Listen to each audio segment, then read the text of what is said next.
we though? Are we though? Live-ish or actually live? Live-ish or actually live? Happy birthday! Happy birthday! Are we though? Are we though? It will follow you forever, Rob. Follow you forever, Rob.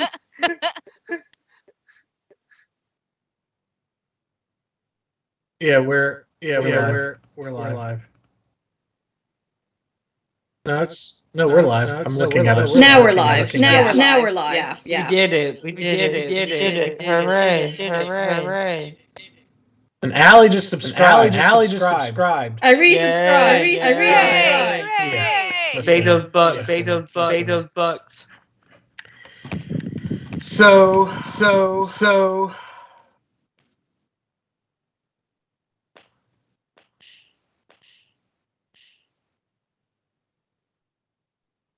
It seems like good. It seems like Audio wise as well. So to anyone watching what's happening, Rob.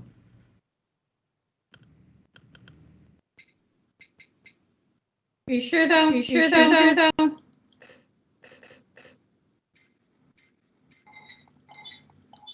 Is audio good? Okay. Yeah. I can hear you on the stream. Okay. I've got it up.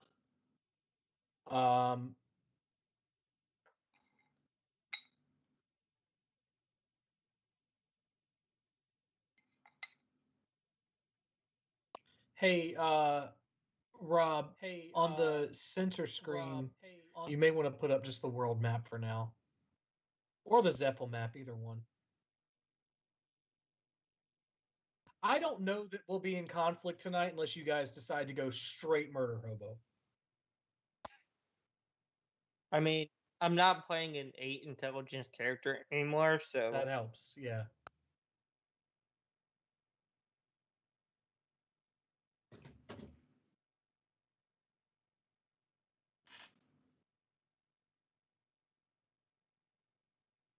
So right now you can see Rob's porn stash on his computer, if you guys are interested in what he's into.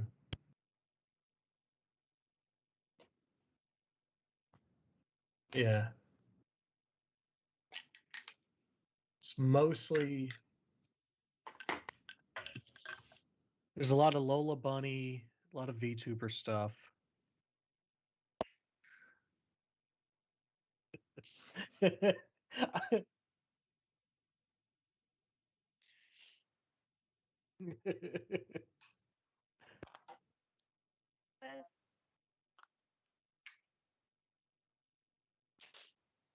That would be an accomplishment.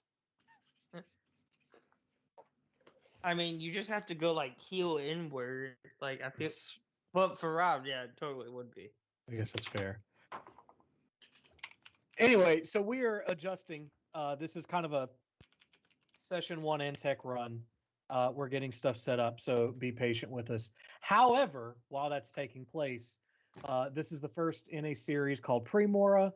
It takes place in a setting that is before the Monday night group. Holy shit, Rob. What the That's not even the right map. Yeah. That's for Almora. That's the not new Premora. world map, not the old world map. Half of those cities don't exist yet. What is this weird land? That's fair. So this takes place about 3,000 years before the events of Almora. The world will be a little bit different. There are some immortal characters that will be consistent throughout the 2 games, but otherwise not a lot of familiar faces. The timeline is right after the Korean War, so Korea exists as a nation, but it's still fledgling. And that's probably the largest historic event that has taken place before this. So anyway, that's a general guideline of what this is for anyone who's watching this in the future on YouTube. Um, how do we feel about? Is there any tech question? Anything I need to do before we actually get started? I'm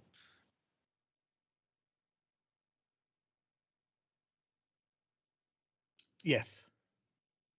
All right. What's there? I am trying to put in as much as my information from D&D Beyond as Don't. possible.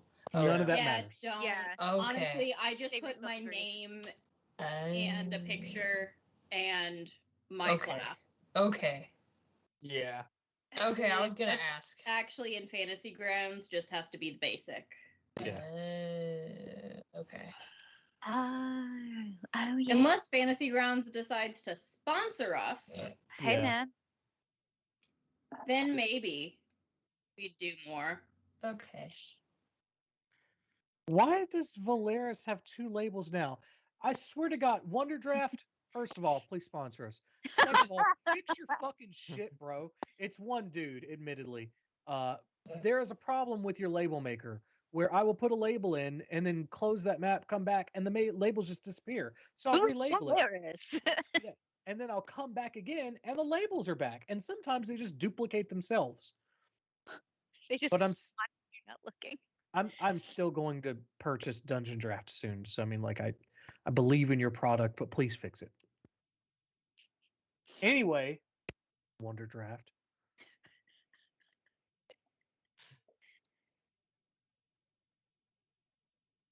So the big thing, Sarah, for this is just picking a picture.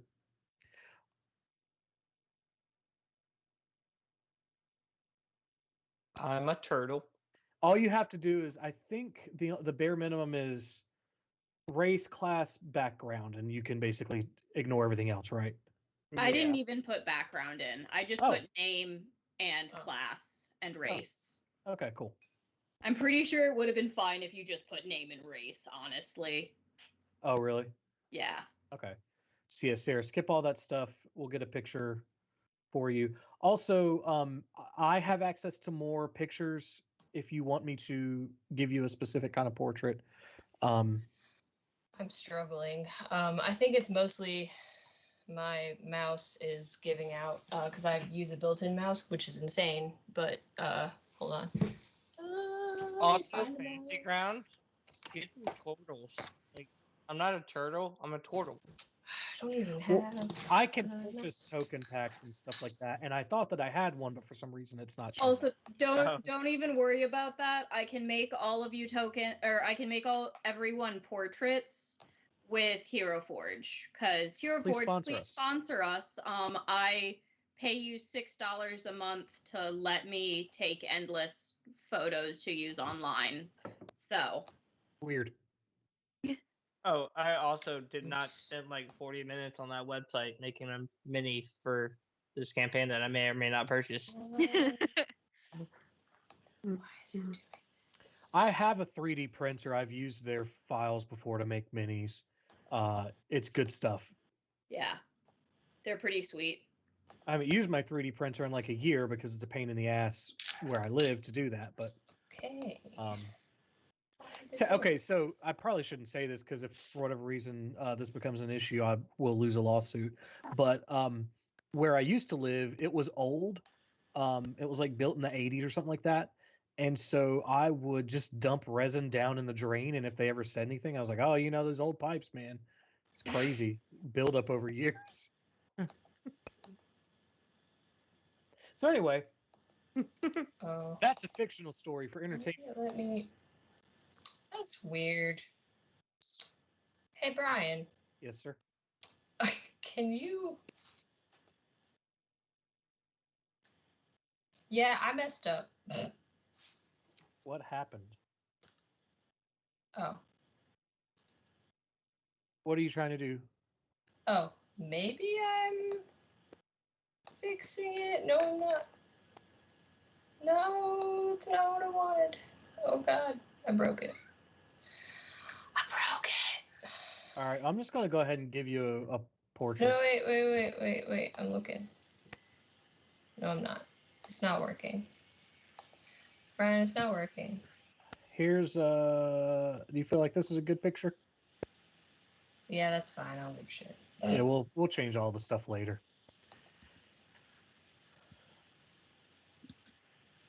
Rob, what are you concerned about?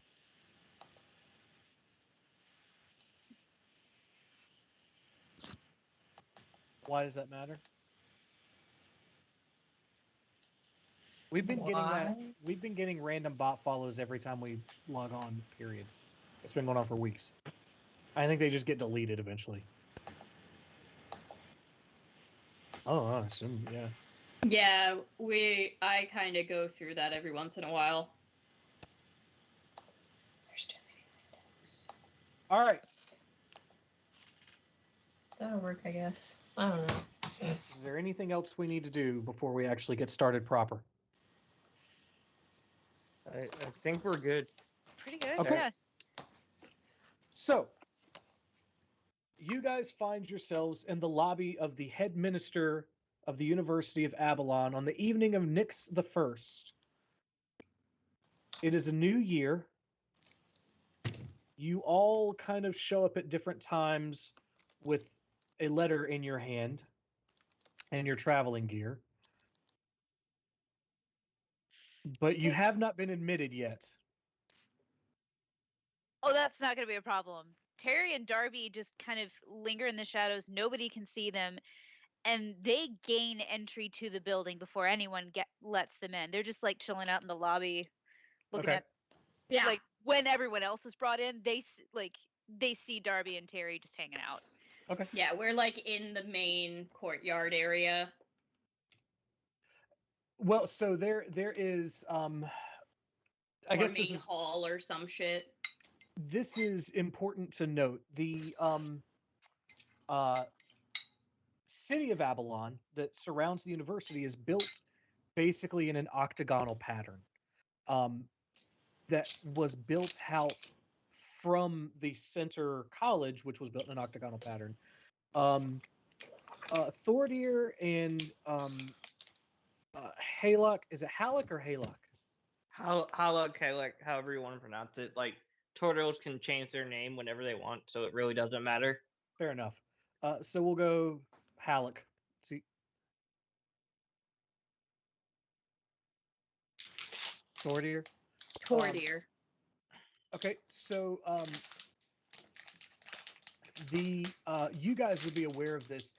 Each basically section of this octagon that comes out represents one of the schools of magic. And that's where people who focus on a specific school will spend their time. And then the closer you get to the center, the more mundane things are studied. And then at the very center, there is a tower, which is basically the primary administration center. What's up, Robbie? The area that you guys are in is probably I say on the third floor of this tower, where there is a waiting room, and you assume that the two large doors in front of you are Aodarin's, but again, he has not come for you yet.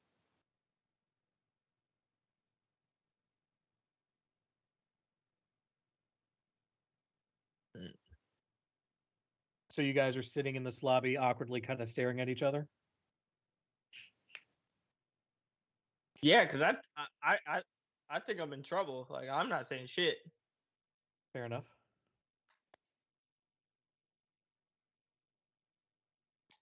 No, you're not. Maybe the last of these people to show up, but there is one member of your party who is not here. So.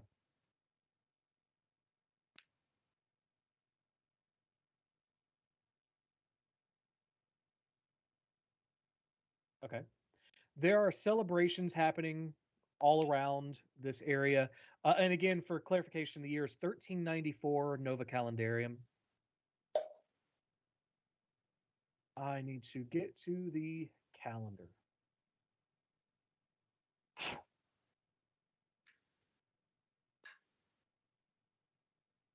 By the way, Fantasy Calendar, please sponsor us. Use your product. It's good. I gave you money, now give me money. Equal exchange. Yeah. But honestly, if there are any D&D players who don't use Fantasy Calendar, you should. It is a godsend. Anyway, so there are celebrations going on, bringing in the new year. It's pretty cold here. You guys are extremely far south, closer to the South Pole than you are to the equator, basically. So there's snow, but there are plenty of wizards and sorcerers and people who are interested in magic who are kind of outside doing little illusionary things, celebratory sounds and fireworks and festivities. You hear plenty of these sounds. However, in this lobby, it is oddly quiet.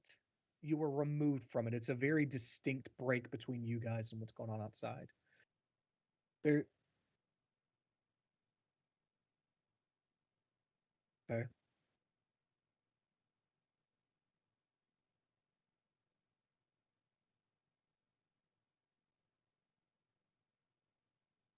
Sure.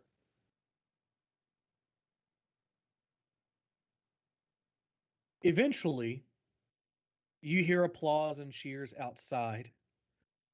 And in the center of this lobby, this purple, swirling, kind of misty cloud begins to appear as a small, I shouldn't say small, but tall and thin male human, blue eyes, short brown hair, just in very, very nice robes, appears before you, looks around, takes account.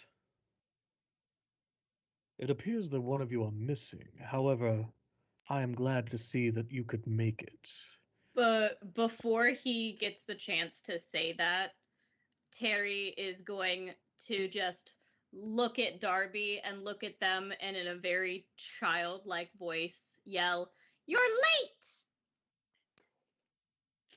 My apologies. The festivities are demanding on those in top of organizing them. There are speeches expected of you. It's revolting, to say the least. But I'm glad you're all here.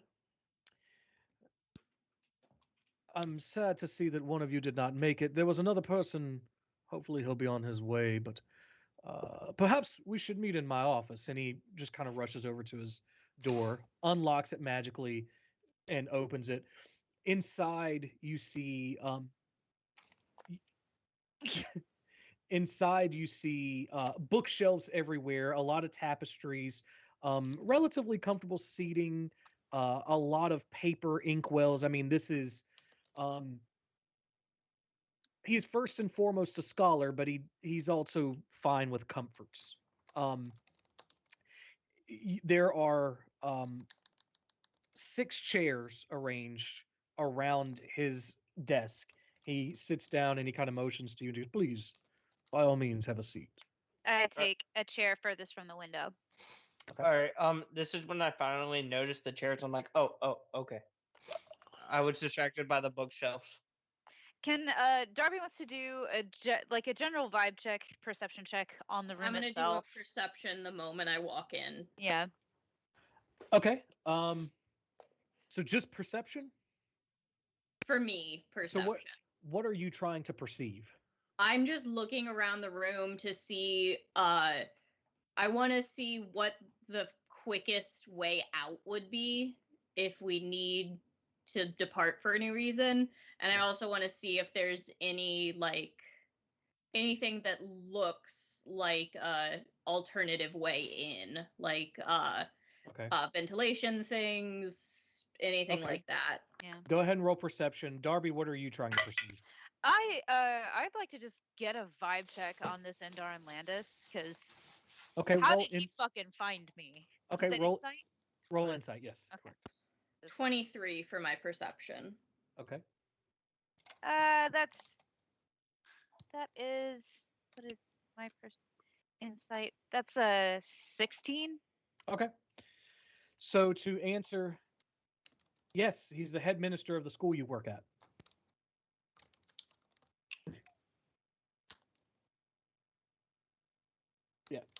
So to answer Terry's question, or to the perception check, this is a tower. This floor of the tower is basically cut into quadrants. You guys were in one quarter of it in the lobby. You came through a door that the staircase is basically what you came up that came to this quarter. The staircase takes up another quarter. You're in his office quarter where there are two windows basically on the rounded wall. And then there are straight windowless walls where a lot of the decorations and shelves and stuff are. He sits with his back to the window.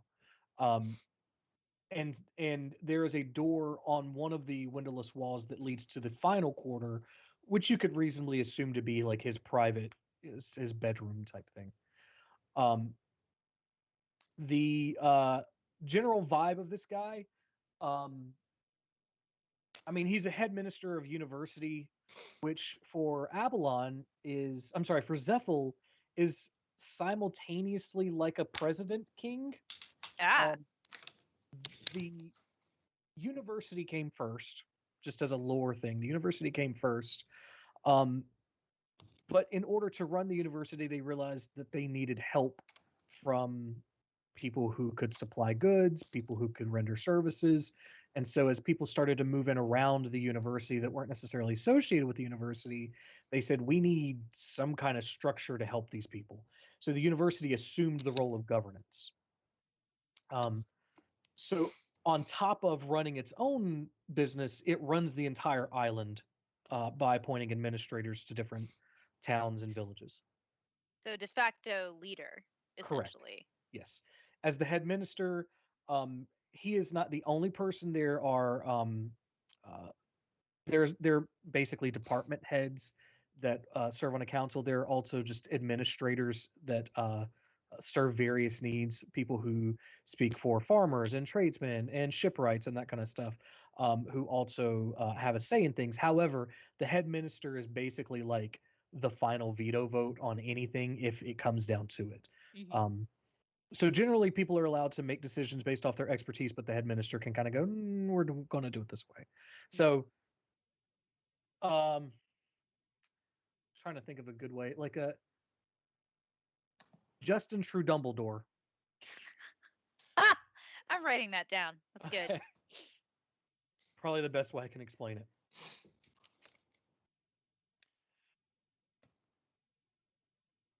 So, you see, I'm assuming because you're trying to be the furthest from the window, you're going to be in the center seat because it's in a semicircle around.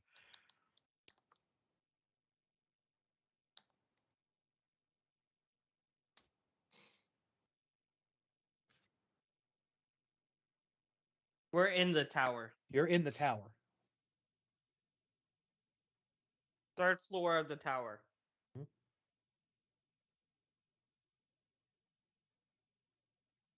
Kind of.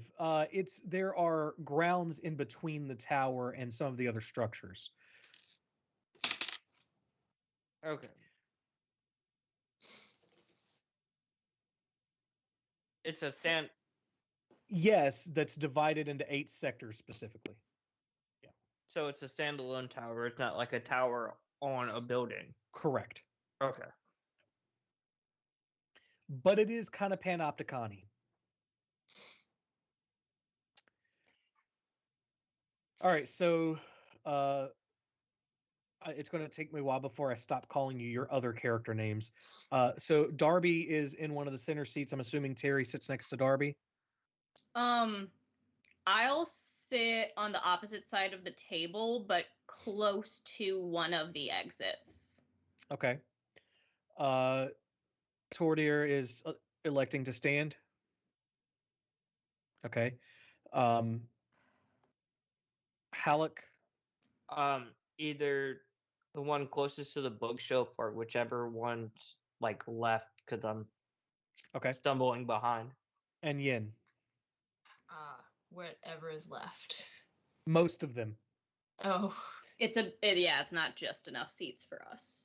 Darby just gets kind of expands and gets comfortable when she sees that no one else is sitting. She's just like, whatever, the seats are here. I will sit I guess, in a place by the window. Terry is doing every bisexual's favorite, like sitting in the chair like this. Nice. So speaking of that, Aedarin kind of looks at all of you warmly, kind of just seeing who he's working with. We'll start with Terry since you volunteered that. Tell the audience who Terry is, what Terry has done, that kind of stuff. Yeah, so Terry is a relatively young Kenku, traditional Raven-esque face and body, but humanoid. And she is just dressed plainly, browns and yellows, cloak, trousers, and a kerchief that she uses as a like pseudo hood when she needs to. She is a rogue, and she is a keeper of secrets for various underbellies throughout the world. And she's met a lot of interesting people. Okay. She's got quite a few connections. I believe the closest next person would be Tordir. What do we see?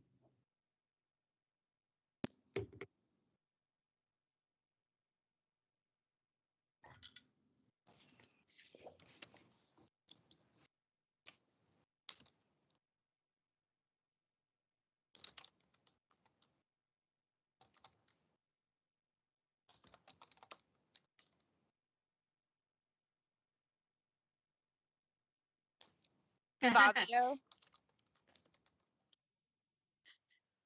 Yes.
Some dragon.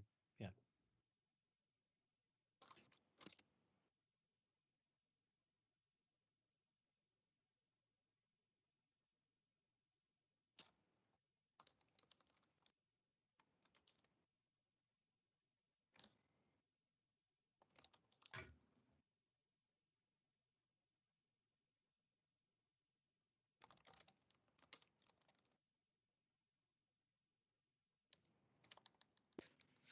Okay.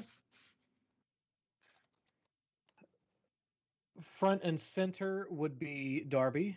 What does he see? All right, you see shoulder length blue black hair, gray purple skin, good set of horns rising from a tiefling's head. Darby is, oh goodness, I'd say like late 20s, about to hit, like, yeah, late 20s. Pretty slim, a little shorter than you normally see a tiefling.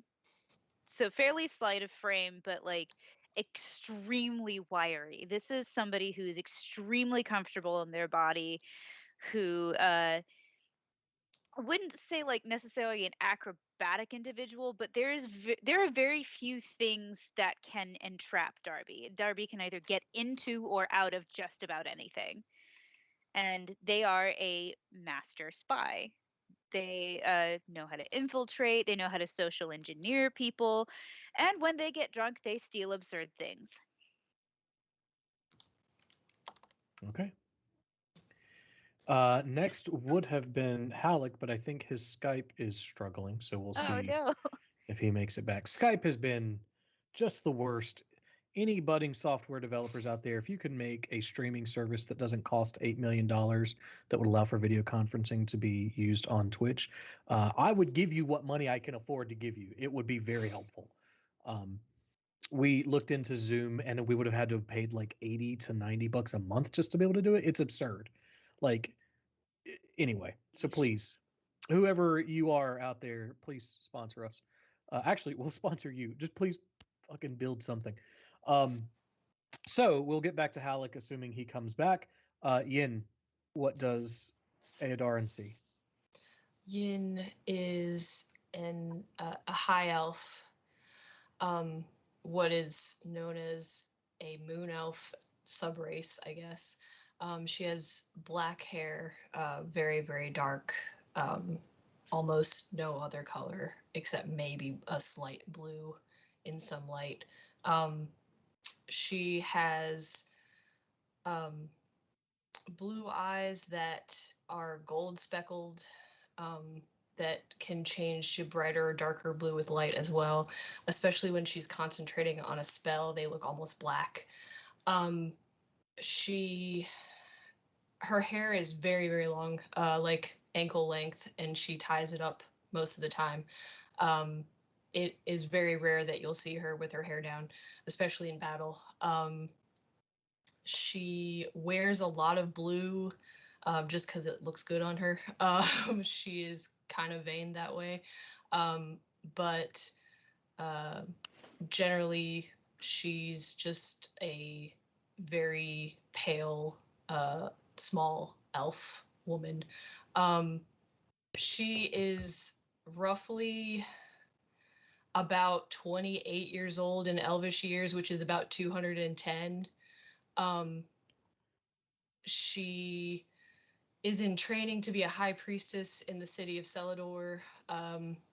She was a young teen when she basically found a book of magic under her pillow that she had dreamt about, and that is when she started reading the book and learning about Columvi. Columvi is her goddess. She is a cleric in training. Columvi is basically able to speak to her in her dreams, and will sometimes force her into a trance and speak through her. So she basically speaks in tongues. So occasionally you might have a weird experience around her where she'll just start talking in another language. And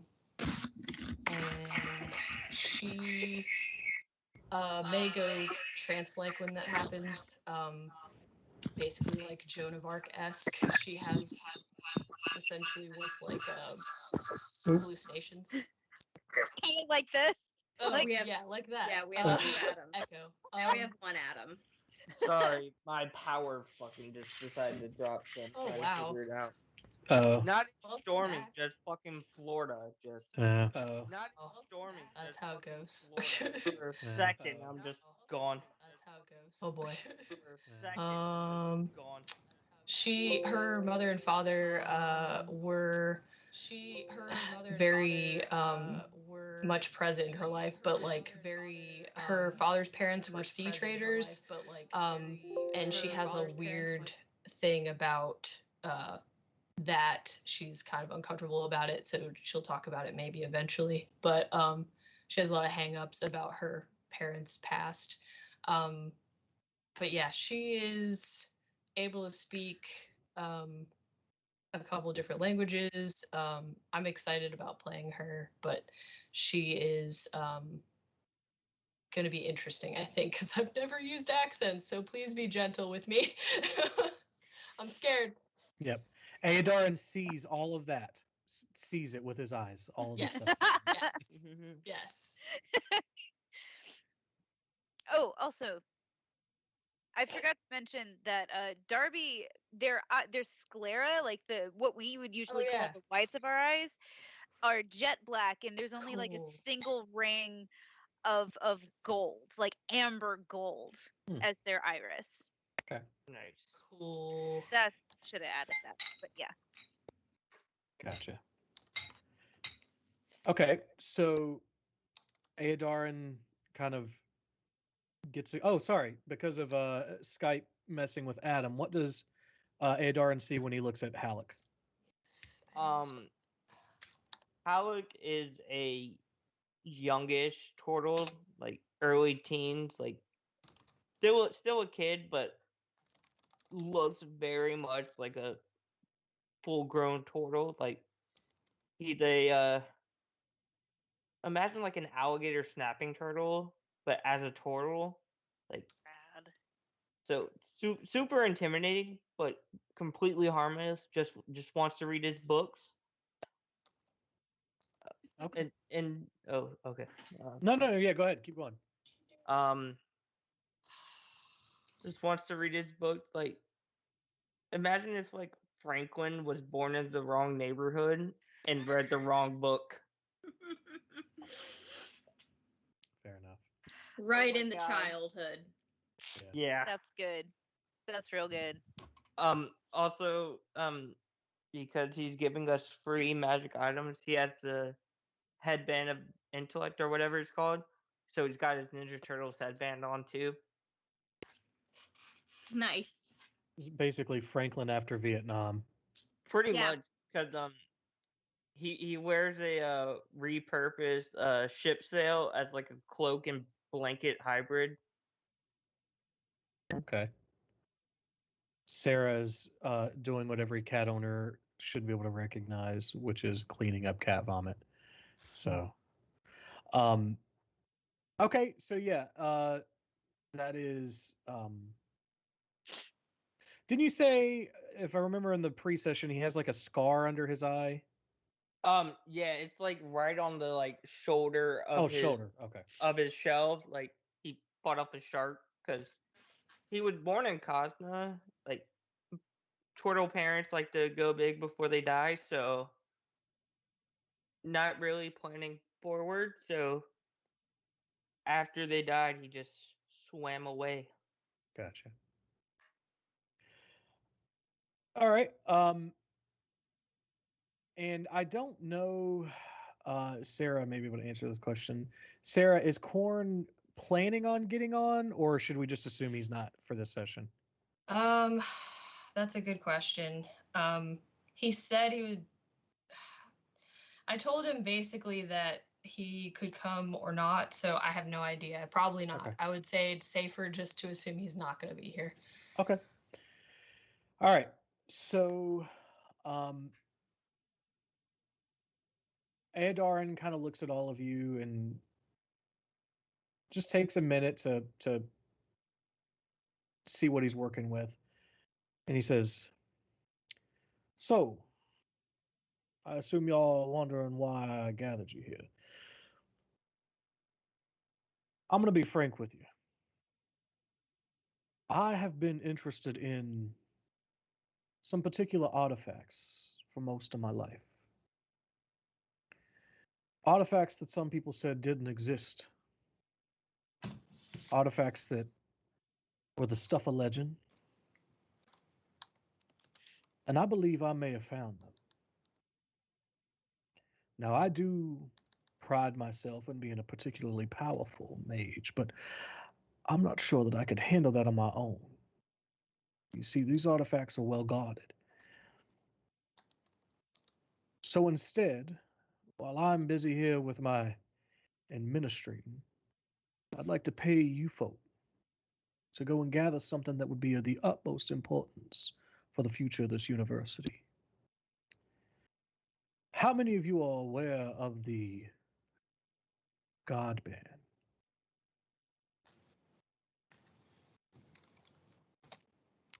Anyone who's interested can roll a religion check. Okay, I'm curious. The God Band. They're fancier names, but it's colloquially called just the God Band. I care not for religion. I've met my God. Fair enough. Nice. Okay, 17 for Darby.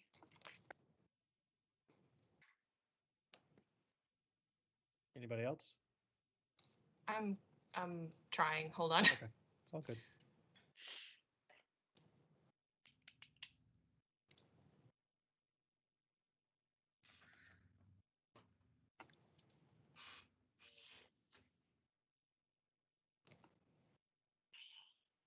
Oh yeah, I gotta go back and rewatch Franklin to get the accent.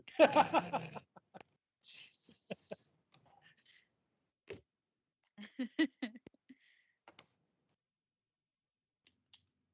Honestly, it would be really funny if you fucked it up and just did Dora the Explorer.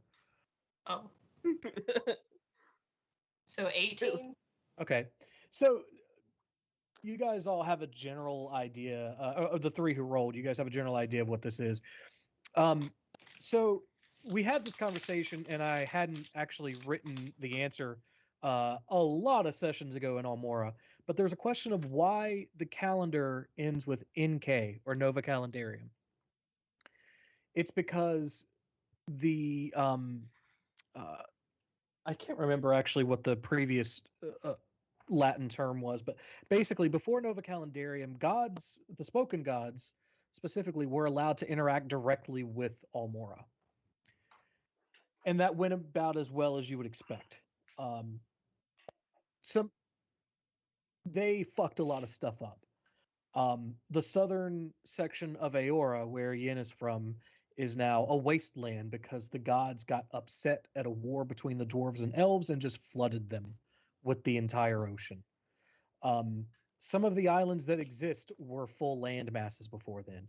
The gods would not quit messing up the face of the earth, and so the quiet gods, who typically keep to themselves, stepped in and said, "You're done. You're messing things up too much. Now you can have indirect influence. You are gods after all, but generally speaking, there's a restraining order." Colloquially called the God Ban. Aedarin looks at you guys and sort of sees that you kind of have a general idea and gives a brief synopsis and continues. He says, "So here's the thing.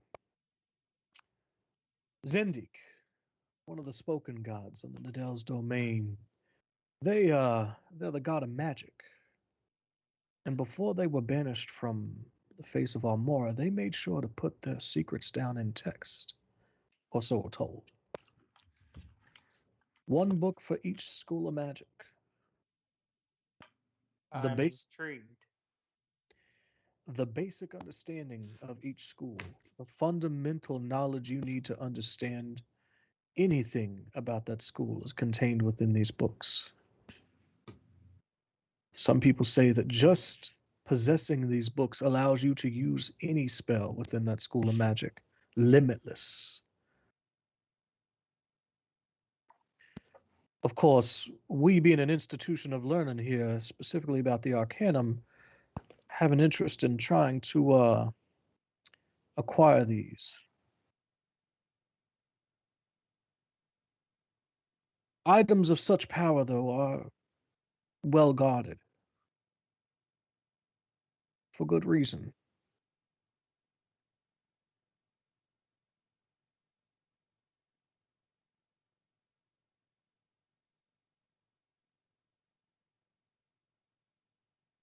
Okay.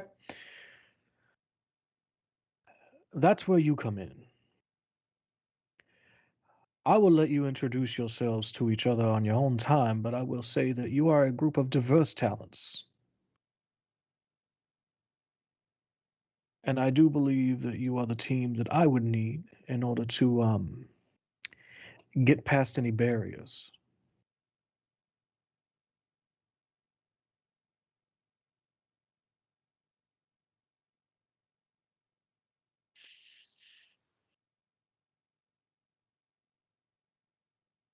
Um, would typically be, I mean, a lot of people kind of chalk it up to just religious lore, not something that's like actually there.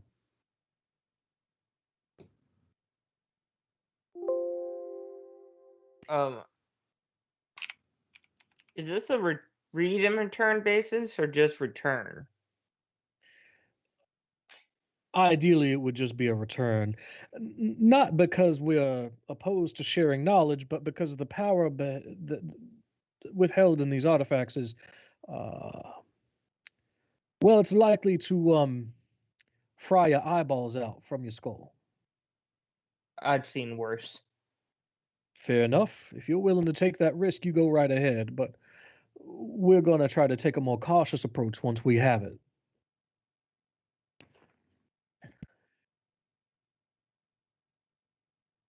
Well, because of the limitless power we got there.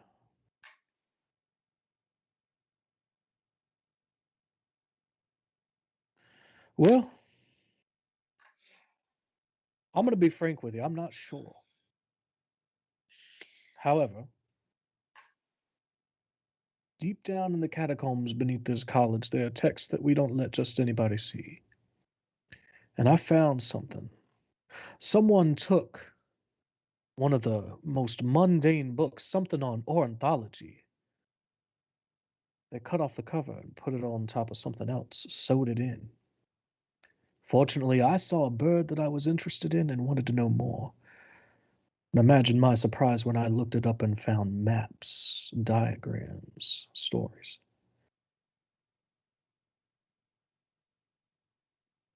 Roll insight. Yeah, I'm gonna roll insight too because I spent a lot Same. of time in the library. I would have seen something. I would hope. Bear in mind, this is not in the standard library. Okay. These are in the reserve stacks. We'll say. So roll with disadvantage or just No, roll? you can just roll. If you're trying to roll insight, you can just roll. Okay. I'm so glad I haven't got my new dice in because Keith's dice are still lucky. Nat 20. Nice. Yes. So Tordir, you are seems reasonable enough. Halleck,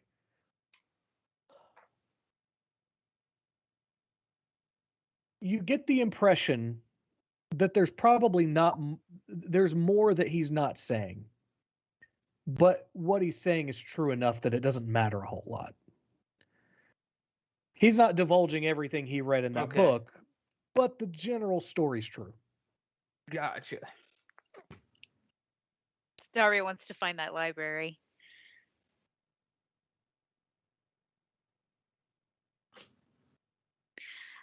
There's been no talk yet of compensation. Absolutely. So let me ask you, you're an expert in these areas. What would you consider fair? That depends on the nature of the danger we're going into. Fairly What dangerous. sort of areas, right? So, oh god, out of character. I'm trying to pull a number out of my ass, and my brain is not working.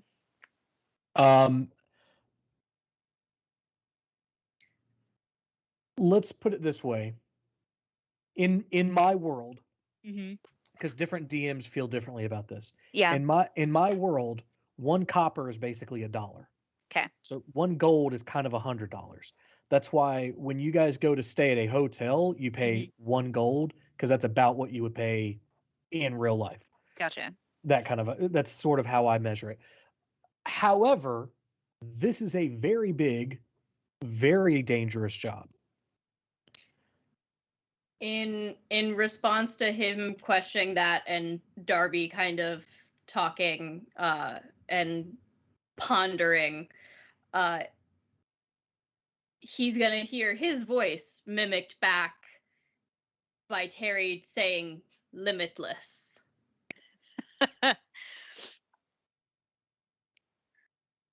I like where your mind's at.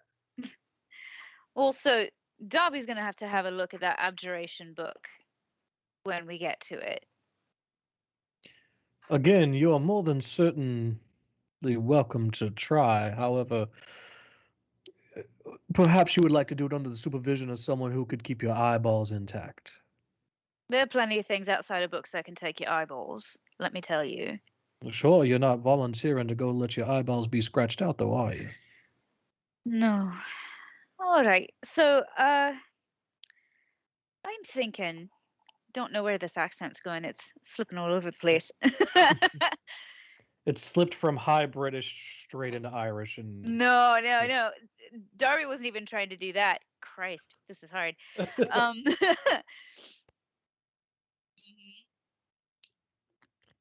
I don't know about you guys, but the thing that helps me more than anything is reading a book out loud in the voice that I Right. want to do. Well, I think 100,000 each from myself and my partner, because our skills are very particular. If you want these books pulled from whatever dangerous position they're in, you want us. You're telling me that Yes. 100,000 each would get me the 8 books that I require. Each quest. 100,000 per book Yes. for each of you. Yes.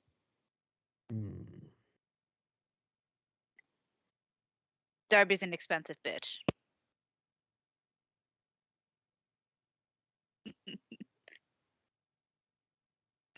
I would like somebody from our university to be present for these kind of conquests.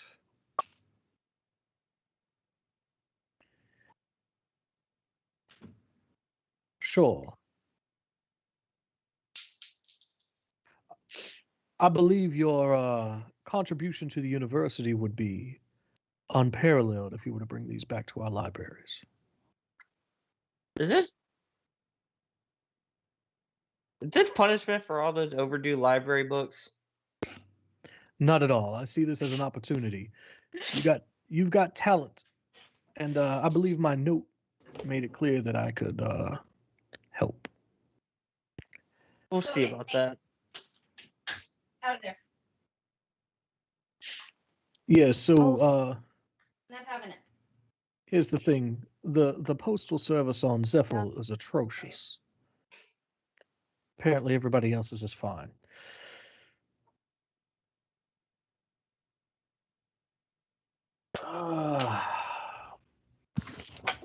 So It's hard not to mimic it. that's fair.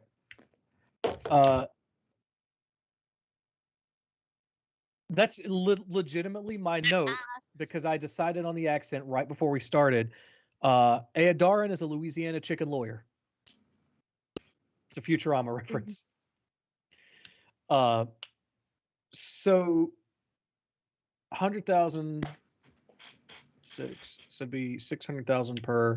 He's kind of like running the figures in his head, and he says, "I'm going to be honest with you. I don't think that I can afford $600,000 per book. However, could we go for 30,000 each per book?" Goodness, do you want professionals or not? Well, here's the other thing. Why the fuck is Keanu Reeves' Jesus on our screen? What? Because Are you putting it in Red Rocks? Rob is in charge. That's It fair. just went away. He's got it behind so the. sad. He's putting it in Corn's spot. I love it. There we go. Anyway, he says, so that's just in terms of gold. However, I believe that each of you has something that you would like, something that's sort of beyond the reach of just pure gold. Something that somebody who's well connected and particularly gifted in magical talents can help you achieve.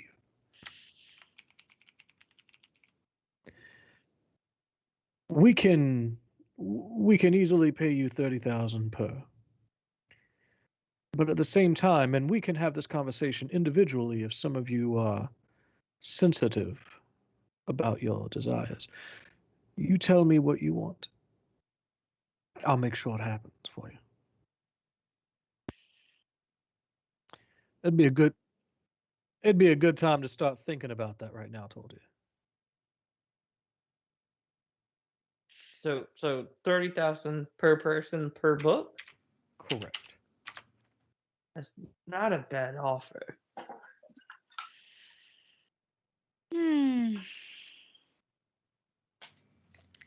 What the hell? I'm on vacation. I can take some pocket money.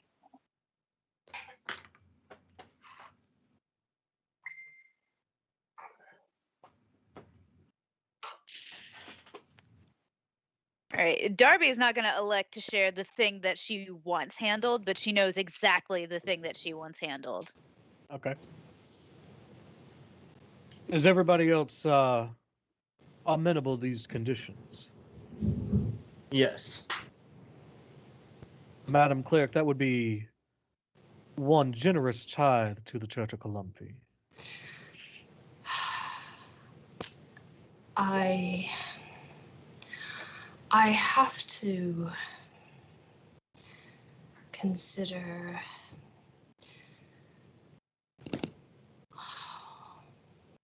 Let me meet with her a moment. Wait, right now? You're meeting with her right now? Yes. How else? Knock I yourself out here.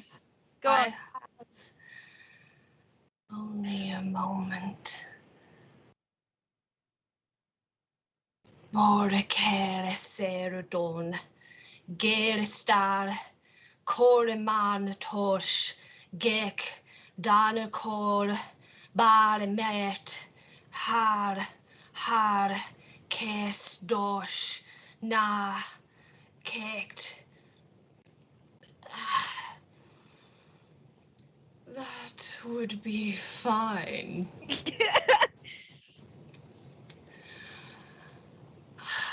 Columbi has given me her blessing. I will do what you wish. It's only the first time, love. You'll get used to it. Wait, so your boss answers back? Why, yes. Columbi answers all her children. Have none of you ever had dreams before? She's spoken to you all.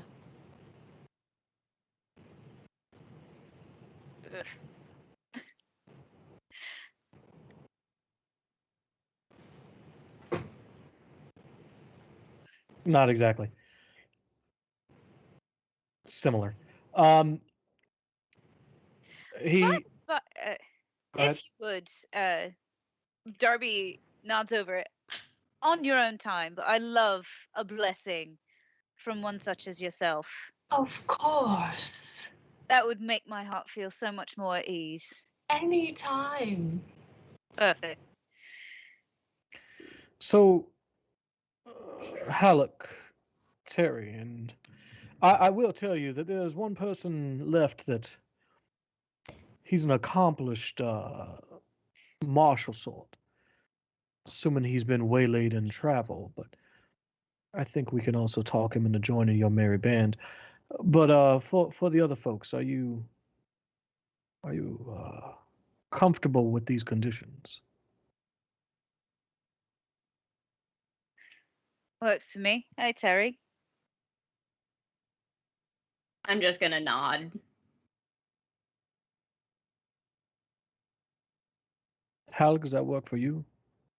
Yeah. All right. So here's what you need to know. There are 8 books. You probably want to Did any of you more studious types remember to bring pen and paper? Yeah, I got you. Harry's just gonna tap on her head as she makes eye contact with you. Okay. There's a book called the Astral Codex of Far Eye. No. Motherfucker! It's spelled Farii. The Astral Codex of Far F Eye. A R R I. Farii.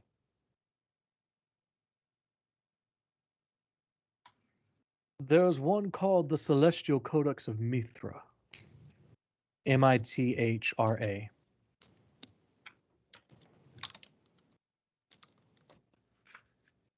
Mithra? Mm-hmm. Thank you. Another called the Abyssal Codex of Yulsir. Yulsir. Spell one more time. Yulsir. YUL SAR. SIR. SIR. And this is the Abyssal Codex. The Fey Codex of Luren. Luren.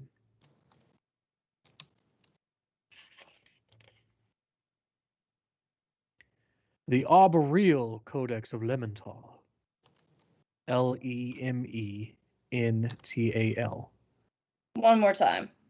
Lemental. What was the first part of that? The Arboreal. Arboreal. Oh, okay. Oh, Arboreal, as in arboreal overlords. so tree people?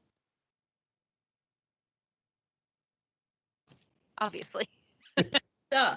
This is Christine. I am extremely thrilled with our arboreal overlords.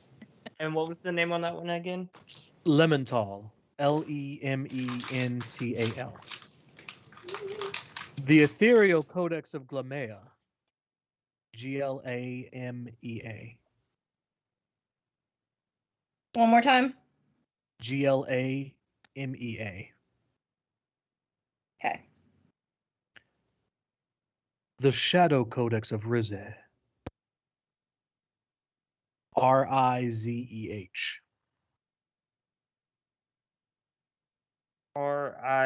RIZEH. Correct. And finally, the Hellish Codex of Morthul. Morthul.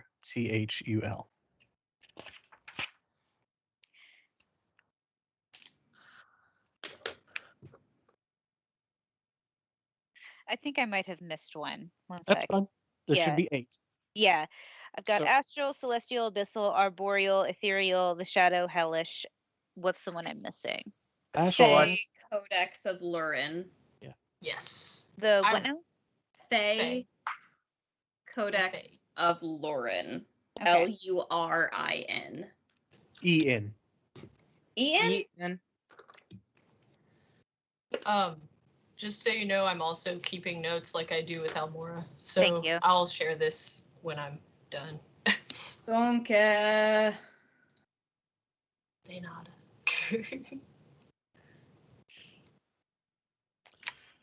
Just so you guys know, the basically my modus operandi is I'm taking the very, very small details that you guys forget about in Almora, and that's where I'm going to put most of the other campaign things in, or the weird lore shit in. So that's where this came from.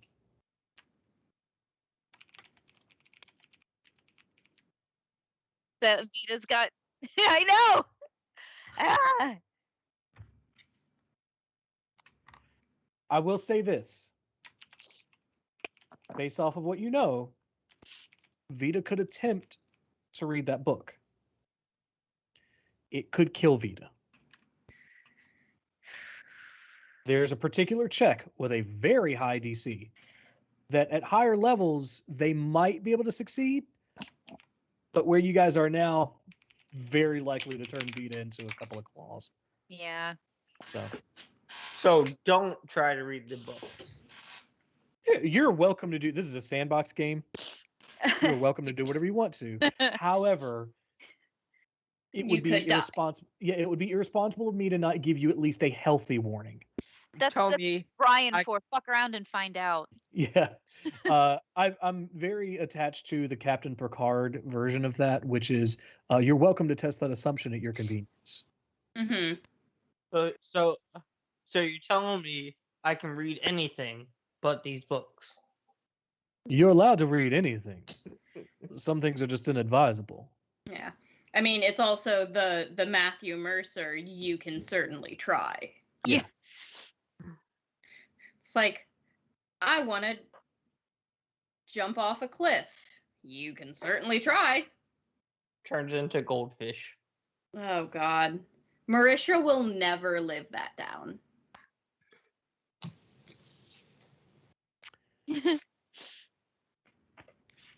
However, there are a couple more things you should probably know about these texts. After the break, Okay. Pew. That perfect segue. yeah, we will be right back. I need to go get something to eat and go potty and pet my cats and do a little bit of heroin. Are we gone yet? What's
I may or may not use an accent. Hi guys.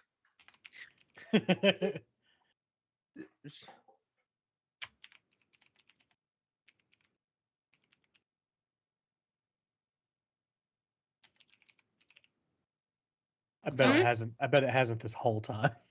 It was up because I had the Oh, okay. volume up on my follow, so we're good. Also, we're back. Yeah. Don't give Hooray. Rob that heart attack on his birthday. That's not cool.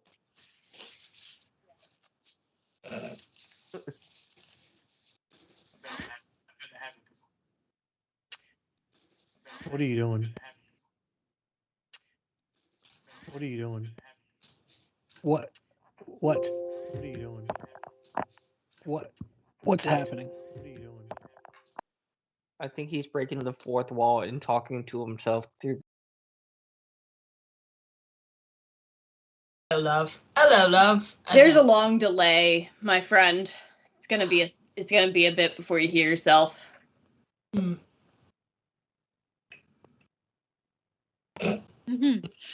Hello, The cheeky bugger.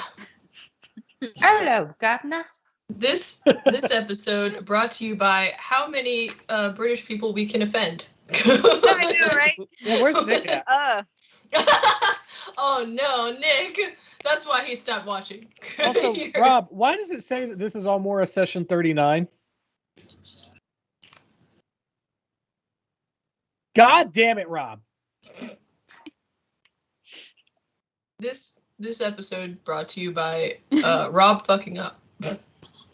Yeah, Please Rob. sponsor. Rob fucks up. Oh no. That's me. But it is his birthday, so we have to let it slide. I mean, if we go by the common theory, he fucks in the chair, so he would have to fuck up. That's true. Oh my god. Well, his chair does do some Oh some my god. rearranging, so Well, this bit has been going as long as we have been streaming. Mhm. I still don't know how I feel about it. that's the point. That's how you know it's right where it needs to be. It needs to be like kind of funny, but also like what? What Mildly the fuck is That's the your point? takeaway? Yeah. Mildly Okay. offensive. Yeah. Mm. If there's anyone out there with muscular dystrophy, does your chair also go up when you stop? I can't even say it. See, but so now you've made it more offensive because Rob knows that we love him and we're just giving him a hard time because he's our best friend. But other people out there might be very uncomfortable with what you just said. I'm sorry. I'm gonna go. All right. So anyway, Aedarin looks at you guys and he explains to you some mechanics in a very lore-friendly way. That's a hint to kind of like read between the lines here. Mm-hmm. He says some of you are spell slingers of a sort. There are magnitudes of power. Typically, we measure it from first magnitude up to ninth. Mm-hmm. Are these Pokemon rules? These are not Pokemon rules. That was a Pokemon. Okay. I mean, it didn't go up to 10, so it's not Pokemon rules. Yeah, You're right. I'm sorry. only goes up to ninth. However, if what I have read is to be understood, each of these books grants its user the ability to cast above that magnitude. Oh, shit.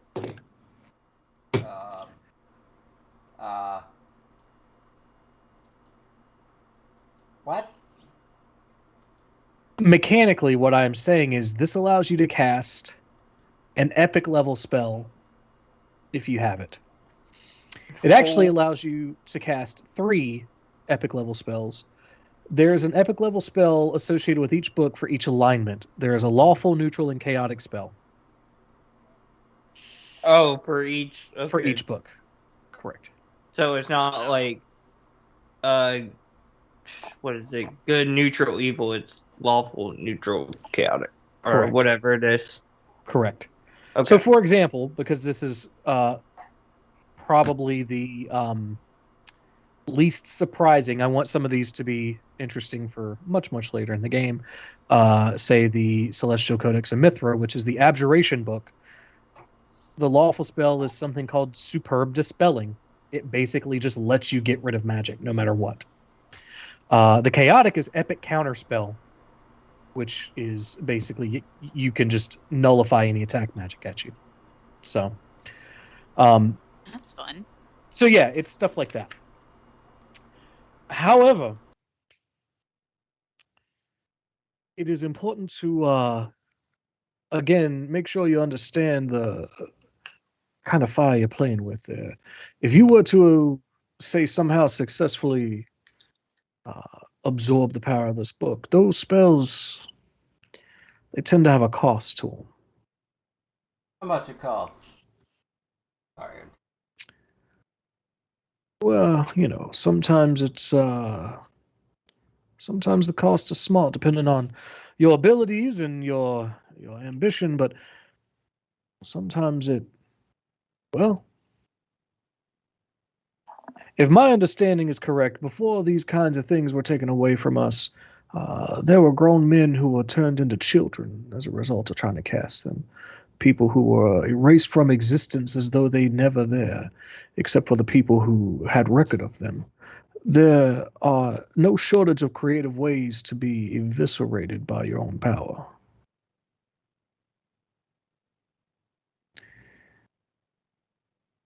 All of that is to say that, again, these are well guarded artifacts. And I want to make sure that I am clear about the danger I am placing you in by contracting you for this particular job.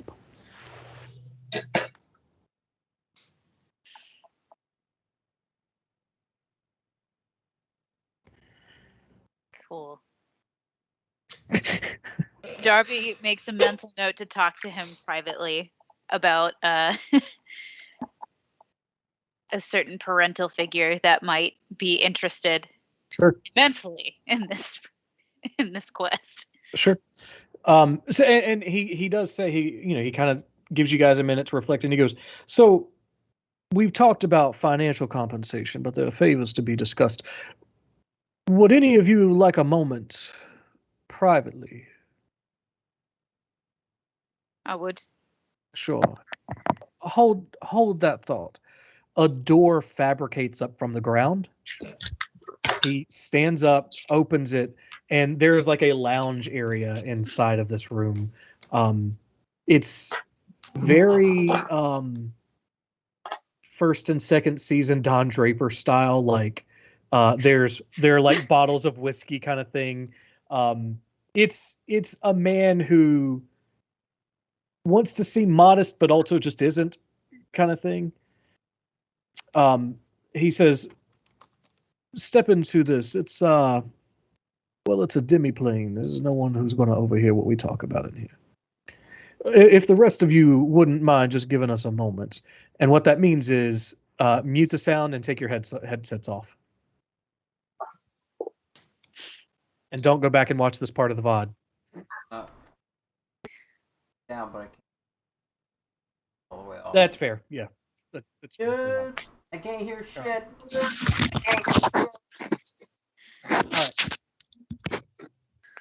All right, so I have a parent who happens to be from the abyssal plane, right? Is it the abyssal? Infernal. From the infernal plane, who takes regular interest in my escapades. Sure. Is there something you can offer us? You can offer us as a group, say, I don't know, something that would keep her from finding us, something that would make it harder, because it would. My mother is the sort of person who would find immense use in one of these books. If she got anywhere close to all of them, not so good. So I'd love to take this job. This sounds fun. It's a lark. But I want you to know there is a liability. Sure. That's something I'll have to look into for a little while. I'm assuming you won't be setting out immediately. No. Something I can definitely dig and see what I can do to help you. However, assistance aside, what do you require as recompense for this kind of task? Honestly, along the same line Ah, of just Blackbird. I want to sever ties with her. I want her to not be able to find me. Darby, I'm gonna level with you because you seem like a very Yeah. practical woman. There are certain people who are not equipped to make certain decisions, and I don't think that you're one of them. I'm gonna be frank with you. Do you want me to ensure that your mother never contacts you again? Or do you want your mother gone?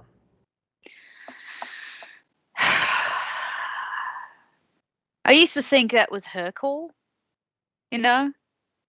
So far we haven't butted heads, but I feel it coming. I don't know the answer to that. Excuse me. The reason I ask is I'm assuming your mother lives on one of the plains of the Nine Hills. Yes. Folks there can be killed. When they come here, they just go back there, but if they're killed there, there's no coming back. However, if you're just looking for a mask or something just to make you a lot harder to find, that could probably also be arranged. Sounds good. Let's do that. I don't want her dead. I just want to be harder to find, you know? Sure, I understand. Yeah. Feel free to ponder on this a little bit. Darby's pouring herself a drink from the Oh, whiskey. absolutely. Yeah, Downs it. Yeah. It's like one of the few things that she wants that she's just like, I need a drink. It's talking about her weird relationship with her mom. So, yeah. Feel free to ponder on this a little bit longer too if you want to get more detailed in your request. I'll give it thought, but mostly I'd love to find something that's just makes it a bit harder for her to find me. Sure. To be seen in general, really. It sounds like a good career tool. Have something that makes you disappear even more. I'm good, but I'm not a wizard. Absolutely. We could change that here. This is an institution of learning. I'll give it thought. Darby gets up and Yeah, he kind of heads Yeah. to the door and politely opens it for you.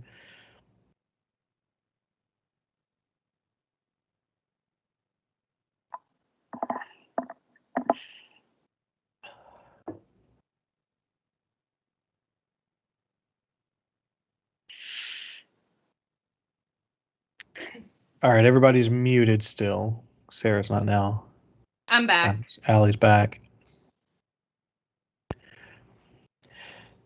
Now, while you guys are doing this, he's holding up his fabricated door. Darby kind of steps out. I'm assuming seeming a little thoughtful, but otherwise pleasantly, yeah, just satisfied maybe. satisfied, not really showing that much.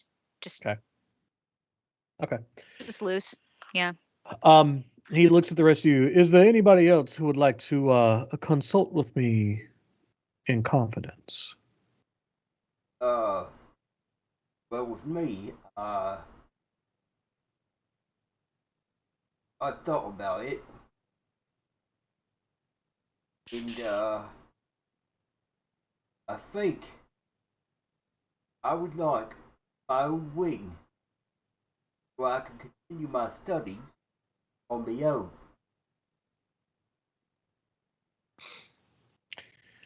You're asking for room and board in exchange for a life-threatening adventure.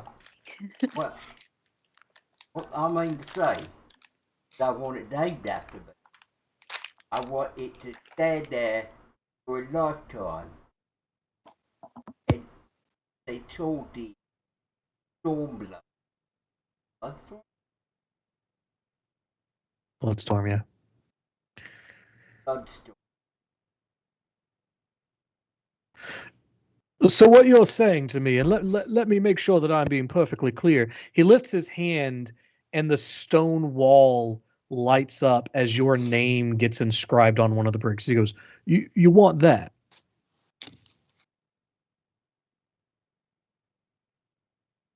Eh.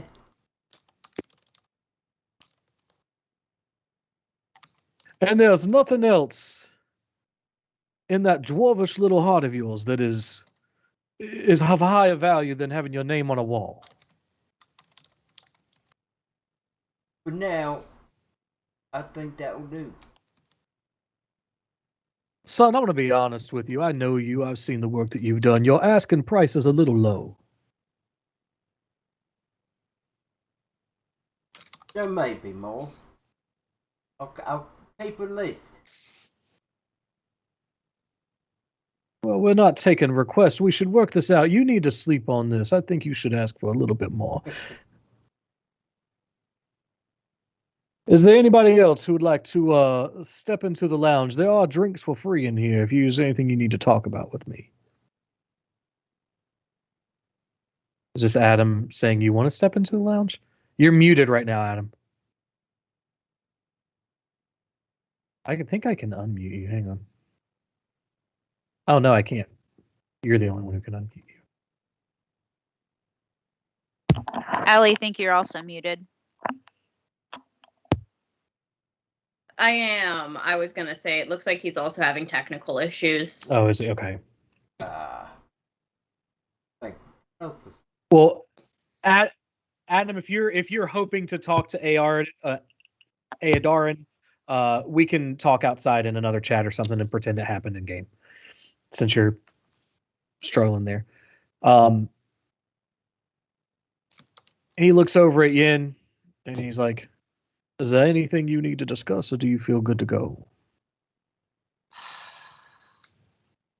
I have convened with Columvi, and I believe that we're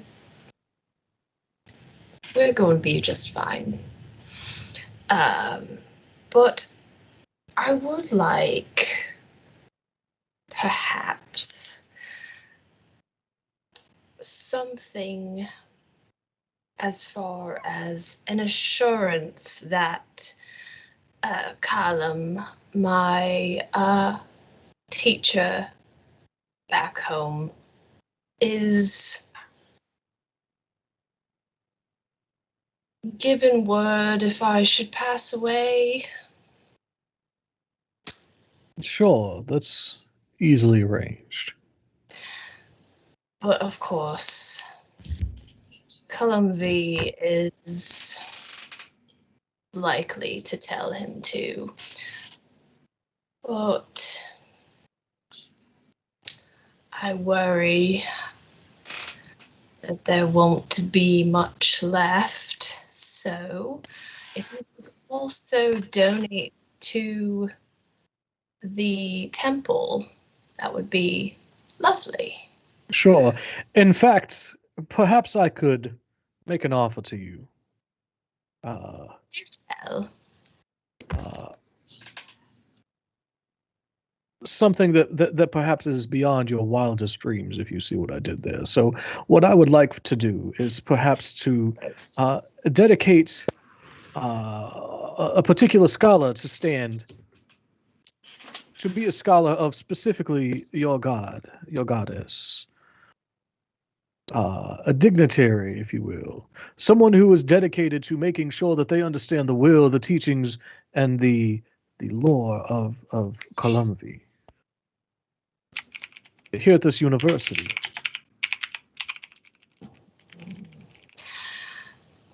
Let me convene.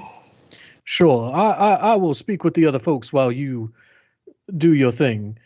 Halleck, is there anything in particular? Oh, you're muted still. You weren't muted for a minute there, though.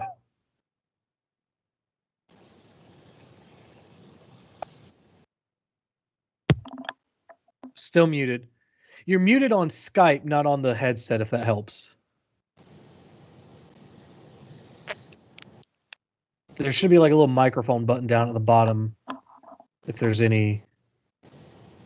Or you can click your name if you're hovering over it. Oh, you can.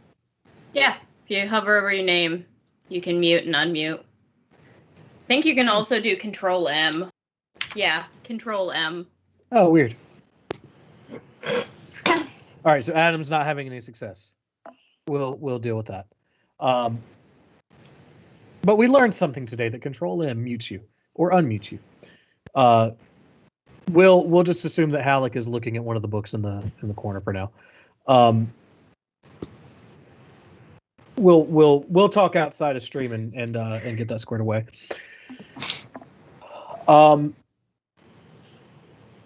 Everyone watches Adam has an existential crisis. Yeah. Oh no.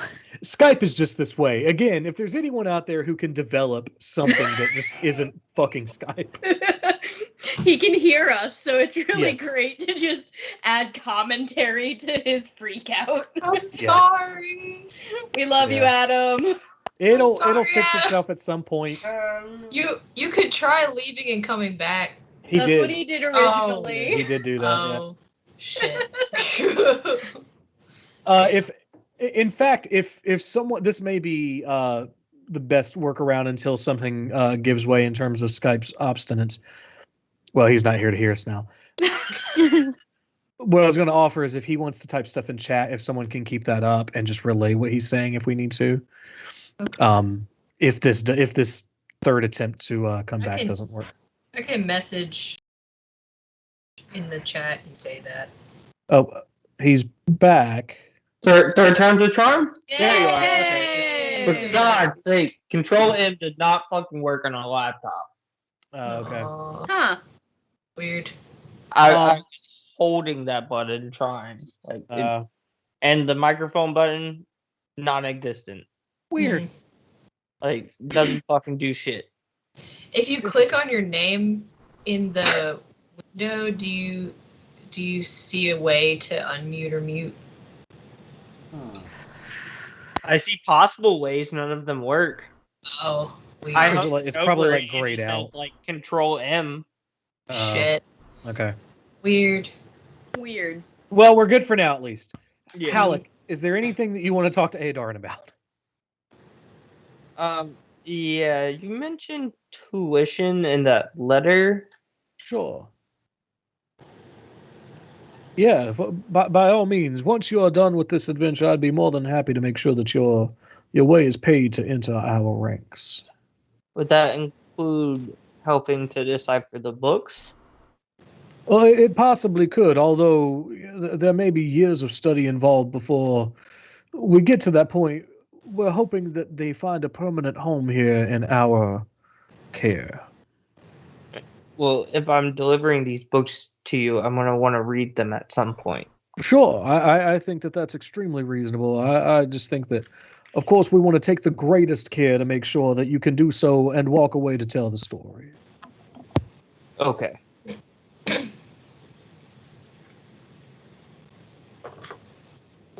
Well, if that there's- was it. Okay, if there's nothing else, I encourage you to go out, enjoy the festivities, think amongst yourselves, possibly get to know each other a little bit, and maybe come back here first thing in the morning. And if your other party member has arrived, I'll discuss things with him, and we can regroup at that point.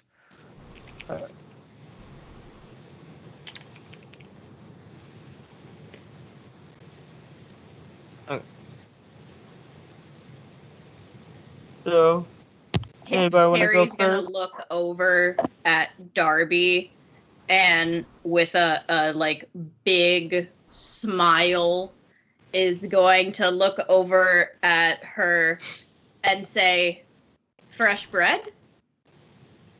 Let's go then. Darby gets up without much preamble and just walks out the door. Okay. So I have to be careful about this part because some of these places, given that Zephyl, or specifically Avalon, is where the university is, magic preserves better than just about anything else in the D&D verse. So some of these places still exist in all Moritimes, whereas in a lot of places throughout the world, it's not going to be the same. So I have to make sure that I'm saying this correctly. The options for somewhere to go are, if you're looking specifically for like a tavern and inn, are the Knight and the Page, which Tordir could basically tell you is it's like a commoner's tavern. They only serve cider, but it's good. It's very good. There is the Gnome and the Inkling. I'm sorry, that's a general shop. I'm sorry, that's not what I thought it was. There's another one. There we go. The Vampire and the Oath is a very nice, like high-end elven tavern. Is there any other one? There's the Mouse's Belch, which is kind of a dive bar. Nice.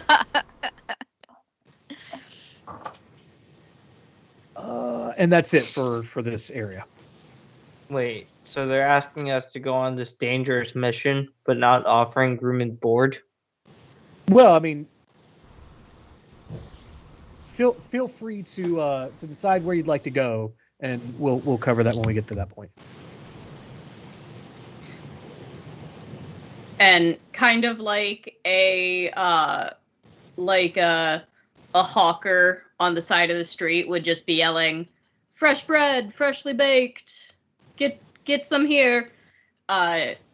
Terry is kind of weaving, walking oddly, just repeating, "Fresh bread, freshly baked." All right. We'll find you some fresh bread.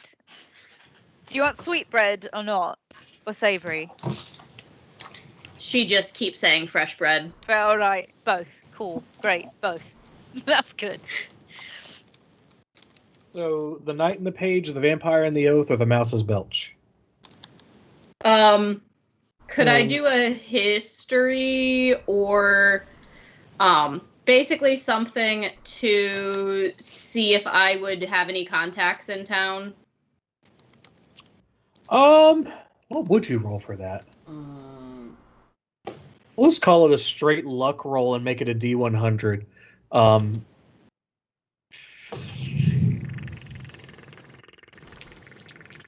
60 or lower, no. Anything higher, yes. Well, that's 84. Okay. Holy So shit. you would probably know some of the more administrator types as opposed to like the academic types. Let's see who we have. Who do I have that you would know? In a lot of ways, Terry is fairly brains, and Darby's a little more brawn. Yeah. Just like Darby doesn't care. Darby wants to get paid and wants to be fancy sometimes, but like they can handle just about anything. Yeah. Terry's the one who like knows someone everywhere Oh and yeah. thinks through how to approach something, but on the outside she's just screaming, "Fresh bread! Sure. Fresh bread, freshly baked. Get your bread here. Get your bread Just out. out the oven." So you would know a female dwarf aristocrat named Nunga. Nunnga. She's got in Nunnga. She's a dwarf with thin black hair, brown eyes, and she's got a scar on her neck. Wears nice clothes, again, aristocrat. She hired you at some point because her sister in Landoth betrayed her and basically had her exiled. Sounds like my kind of deal. Yep.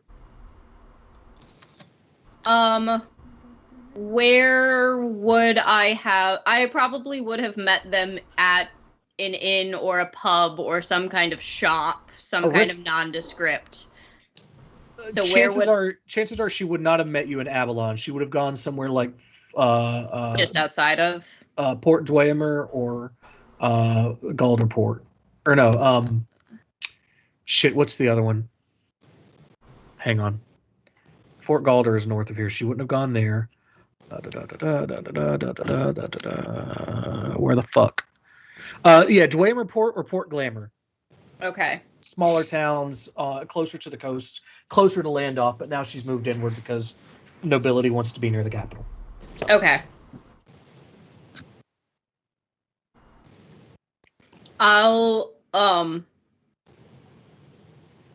look at Darby and kind of slow my pace and like walk beside her for a moment and look at her and say, I've got like a short list of phrases that I would know that I go to. I love this. This is great. I would say, I've got a job for you. And then Nunga. You want to go talk to Nunga? Maybe new contacts. So a reasonable guess, if you're looking for the elite, would be the Fanciful Elven Tavern, Okay. the Vampire and the Oath. So that'd be the Vampire and the Oath then. Pretty bird. Let's go. We're headed to the Vampire and the Oath. All right. Any of you lot want to come along? Oh, you're speaking to your party, not me. Yeah. Yeah. Yeah, you're in our party. Sure. This is body space. Real fast. So Sarah's asking me for that description again because she's keeping notes. It's spelled Nunnga, Nunga. She is an aristocrat. She was betrayed by her sister in Landoff, which is the dwarven homeland. She has thin black hair and brown eyes and a scar on her neck. So think Steve Wallace.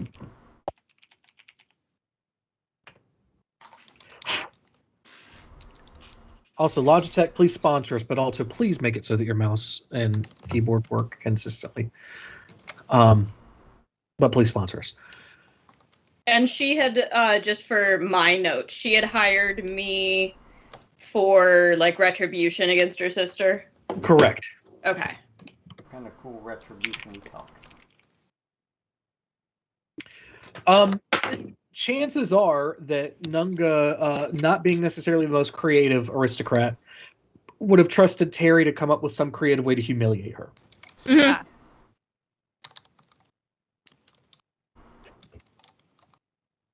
So, my first roll of the night, let's find out if Nunga actually is at this place.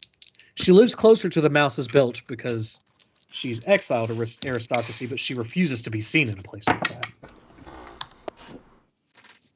91. Didn't expect to be that high. Yeah, she would be there. All right. So you eventually find your way there. This is... I'm trying to think of the best way to describe what this place is like. You know how sometimes places can be decorated in red and black and it seems really cheesy, like a teenager going through a phase? And then there's sometimes when something can be decorated in red and black and you're like, holy shit, this is the sexiest place I've ever been. Very Baroque. Yeah, it's the latter. It's that. It's Gotcha. very fucking nice. Everything's Look at elegant, that. elven.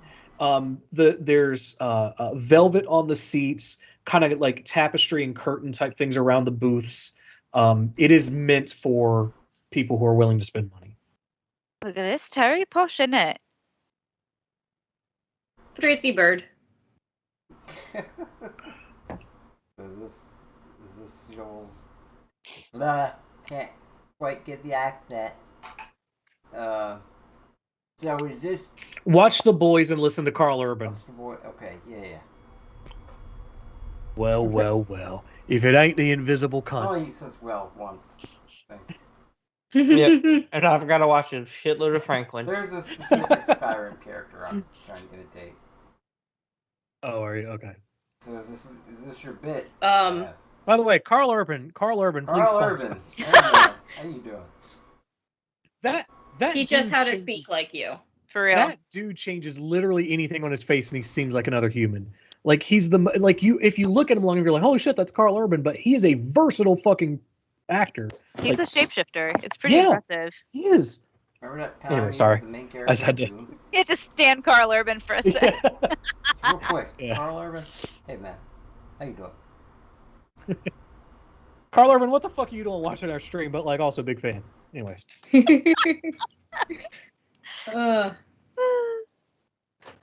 Terry's gonna go straight up to the bar, and before the bartender can say anything to them, she's going to, it very much like a impatient bartender would say, is gonna look at them and say, beer, wine, or something harder. yes, of course. What's your preference? Hand wringing, tall human man, white hair. She's gonna hold up her hand, which is like slightly feathered but more humanoid, and just do 3, as if to say the third one of of what she each. said, something Oh. harder. Sure, we can accommodate. What about your friends? Will they be whining or dining? Very much in Darby's voice, I'm gonna yell over my shoulder, Darby! Okay, yeah. Wait, what's happening? We're at the Sh- bar. Right. Yeah, So he's ordering. asking, do you want food? Do you want oh, drink? right. Yeah. And I just say in your voice your name at you. Oh, whoa, that always weirds me out when you do that. Cool. Yes, I'd like also something harder. Whatever whiskey you've got that you like. That's Of good. course. And for the rest of you? Just give me an ale. Since everybody's ordering alcohol, Halleck is gonna try to sneak in and be like, "Wine, please." Okay.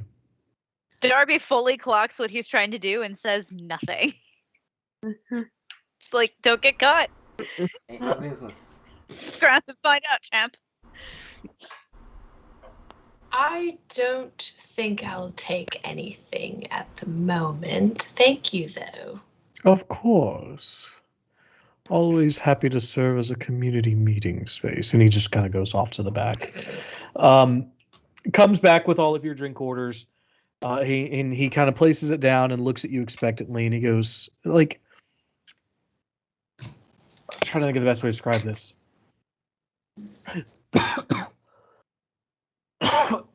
Among the elite, discussing money is uncouth. However, it is expected to give it to him because he wants it, and that's how he is. So he's kind of like looking for payment, expecting you to just kind of know how much this cost. That's adorable. I'll pull out. Oh, so I haven't been here particularly, but I've been in similar places for meetings. Yeah. Can I roll like an insight or a history to see how much I would assume to pay? Roll just intelligence. Like, can you kind of remember the cultural changes and that kind of stuff? I'm a pretty smart bird. Sure. So Pretty bird. 19.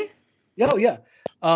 He's kind of looking at you for like at least a gold for these drinks. Okay, I'll put a gold and a couple copper. Okay. He gives you an earnest grin. He's like, "Thank you, and just whenever you're ready, your rooms have been prepared." I'm just gonna like do a deep nod, like Yeah. almost bow-ish, like a Okay. really deep nod. Send the head minister my regards. Tell him to come by sometime. I'm not gonna acknowledge. I'm just gonna walk to a to a booth somewhere that's got like it's close-ish to the door, but I can see the general room. Sure. And just because I feel like I haven't made this clear enough, this guy is some of you will get this reference, some of you won't. This guy is the epitome of get to the cloud district very often. Oh, what am I saying? God. Of course you don't. Yeah. No wonder I hate this guy. Yeah. Very concerned with status because he barely has any. Yeah. Yeah. He says that tell the headmaster to whatever. I'm gonna be like, no, I don't think I will. In Steve Rogers' voice and meme. No, I don't think I will. Darby says kind of quietly to Terry as they're taking their seats, "Do you see her?" Over there. Mm. And I kind of point with my beak in the direction that I saw her when we walked in. Dude, Gotcha. Let's see if she notices beaks are Terry. cool. She does You not. get to point with beaks. It's like a bird's I'm hand. gonna kind of wait for everyone. I assume everyone's coming over and sitting down. And I'm just gonna look at everyone, and in a voice deeper than anyone has heard come from this bird person, like, imagine smokes 8 packs a day, gristly, deep voice. She's just gonna say, "What's the plan?" What's the plan? Yeah, that. And then she's gonna go, "Wah." I'm just kidding. So coughing and throwing up. Anyway, Okay. sorry, I had to. By the way, I'm resurrecting our basically dead Twitter to tweet out, beaks are like a bird's hand. Hey, Rob said I that used before. my hand already. I'm just saying, beaks are Did- useful. And think about it. Like, Okay. Wait, What is his? Did Andarin explain, like, was there an itinerary or was there like a starting point that he had given us at any point? So this is New Year's night. Mm-hmm. He basically said, go out, enjoy yourself. We'll talk about details Okay. tomorrow. This was more of a do you accept the job kind of meeting. And also, one of you is missing. I'd like to inform him and make sure he's good before I send you out. Mhm. Cool. well, Listen, I don't really care what we do, just as long as we get started. I'm getting bored. yeah, I feel a bit impatient myself. I'm not one for waiting around. why are you guys always in such a rush? Columbi is restless. No rest for the wicked, love. True. Speaking of, my wicked self could really use a blessing. Oh, of course. Miss Yin, would you oblige me? Of course. And I take my hands and just like go out like this towards Darby, and I'm just like, my eyes start to turn black, and I go, Shonde sektorakt, baraker sorbastodakaranats, dokekt ba kornebesh, dekloba, kinik sora ketch. And then there you go. Darby flinches just a little. A very holy thing was done to somebody who has a very infernal past, but there's a very specific reason why she's doing it. Love that burn. Thank you so much. Thank you so much. Are you High Priestess? What are you? Reverend? Lady Nun? I'm not sure how to address you. I'm not quite a high priestess yet, but I'm in training at the moment. But I am very excited to be a cleric for the party. It's good to have you. I just Good to have you. so Tordir is In Darby's okay, voice. You go first. Oh, in Darby's voice, I just look at Darby and say, "You're a weird one, aren't you?" Tordir is freaked out by this. Who's the? Completely freaked out by this and does not like it. Yay! Yeah, Terry- you somehow managed to freak out Halleck. He's just like, how the fuck does it keep responding? Okay, so who are you saying that to? I'm saying it to. Who are you saying that to? That's what you're saying, What? Sally. I'm saying it in your direction. Oh. So you are saying you're a weird one, aren't you, to yourself? How's that for self-reflection? Oh my god. I am. Little Terry, I am. Darby does not explain herself. She just continues to drink. Do By the way, did that blessing actually do something, It Brian? can. We'll find It out. can. Yeah. It can if you want. I don't fucking know. Talk to the goddess, not me. I So don't know what the fuck I'm doing. yeah, I was gonna say, so this is important, Sarah. You're a cleric, which means you have spells. I know. Just Oh, throwing should it I out. use that? Oh, I should use Probably. that. Okay, wait. Let me look. Okay, wait. I do have some. I think I have blessings. Or do I just say? Hold on. Oh, You have Uh, bless, I will imagine, as a cantrip. yeah. As a I first level think. spell. I think I do. I have. Oop. I have bless. I have cure wounds. I have hex. So go ahead and, as though you cast bless. The Okay. duration on that, I think, is an hour, right? Mm-hmm. Okay. Yeah, it's a buff. Lasts. Hold on, shake it. Hold on. Is that a cantrip or an actual spell slot? It's a first level spell. It's a first shit, level spell okay. slot, but it's okay. Okay. It says the concentration up to 1 minute, which Oh, is 1 not minute. great. 1 minute. Yeah, it's not great. Not but that bad. Either way, we'll say that this is the best minute of your life. I'm just kidding. Yeah. it has a lasting warm, tingly feeling for an hour, but it only Yeah. mechanically works for a minute. It's like if you drink hot cocoa or hot cider or whatever warm drink you enjoy. If you do enjoy warm drinks. Some people don't. Anyway, I'll shut up now. Great. Do you like hugs? I like hugs. Anyway. It's my favorite, one of my favorite lines from Black Books, one of the most underrated shows to have ever Oh, so graced this good. planet. When he's hitting on a woman, he goes, "Do you like to eat? I do. We should do it together in the same room sometime." Anyway, all right. So you guys are having a good time. Is there anything you'd like to do before you head up to your relatively opulent rooms for the night? Darby just makes a quiet side eye to Terry and says, just kind of like, do you want to talk to them now or do you want to wait?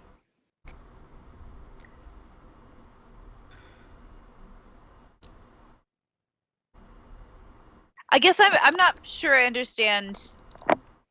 Like, was the intent to go contact her and like touch base, or was it just like, oh yeah, this is a person that I know here?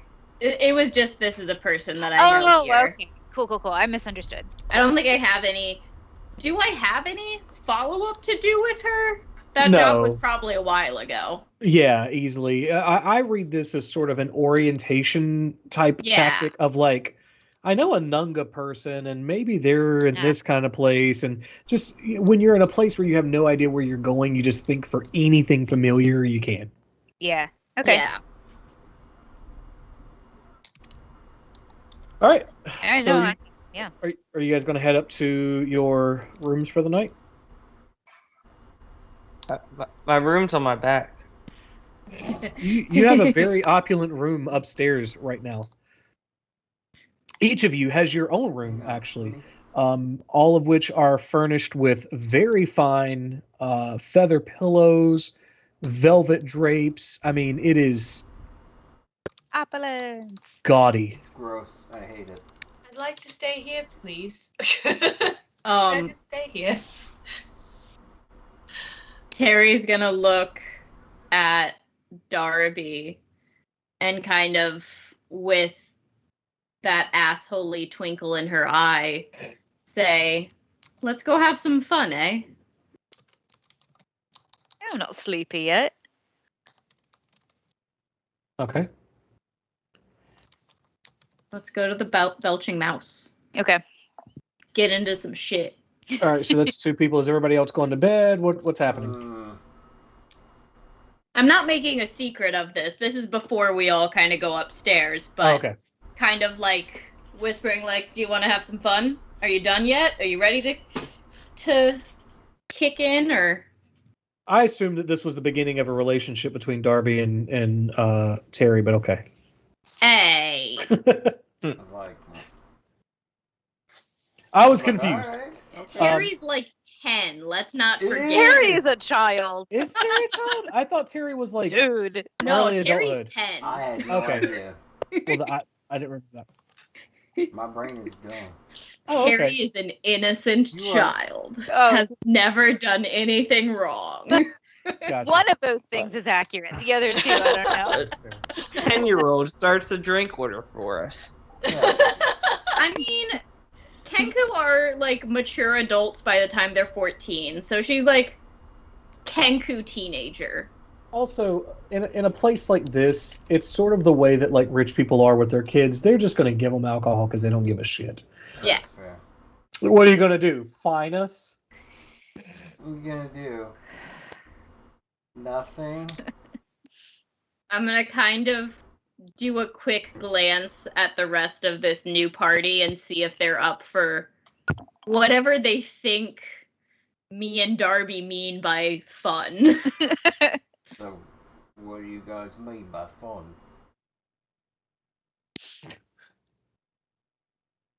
I don't know. Rob is the new Steve Keebler. I'm not. No, I just gotta. Because it's weird. I've never met a Kenku, so like the weird mimicry thing is like throwing Tortier off a little bit. Don't make it weird. It's normal. Any bird can mimic. Kenku are just particularly good at it. It's just I don't Particularly good at know it. what she means by fun in this case. Is it thievery? Sometimes thievery is. It's a bit of improv.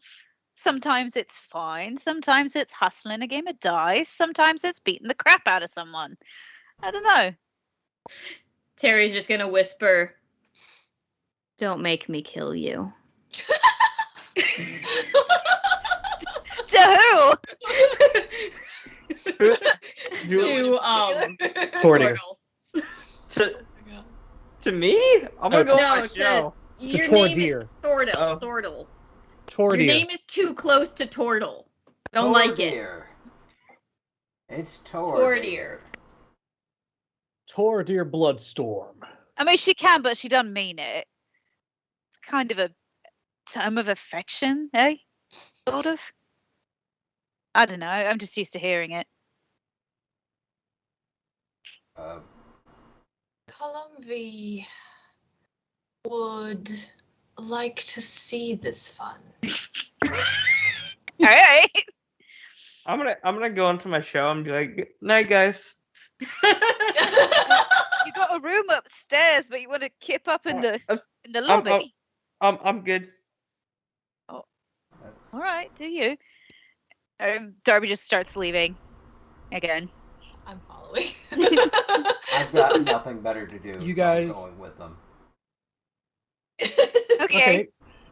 You guys, so you leave Halleck in his shell listening to the light lyre music that's played in the background of a low hum in a very sophisticated place. You are currently in the evocation ward. You make your way to the necromantic district. Ooh. Again, know. basically based off of what area of the school they're connected to, kind of thing. Mhm. You find the mouse's belch. And it is. You guys remember that scene in the Titanic where Kate Winslet's suddenly with the lowly people and they're dancing around? There's fiddles and drums everywhere. It's that. It's loud, it's noisy, it's so much more interesting. Correct. Mhm. People are having a great time. Again, it's New Year's. As you approach this place, the sign is crooked, but there is like a charm to it where it's like someone obviously just kind of nailed it up haphazardly, probably drinking. It's one of those things. There are on one side of it, the building is gray. the door is like crooked on its own. There's one couple necking it on the corner of the building. Nice. There's another guy throwing up around the other side. It is debauchery incarnate. You make your way in. The music is louder. There's not a lot of room to like walk freely. You're kind of pushing your way through this. Yeah, what would you like to do? Do I recognize anyone in the bar? Oh, wrong dice. No, you do not. Damn.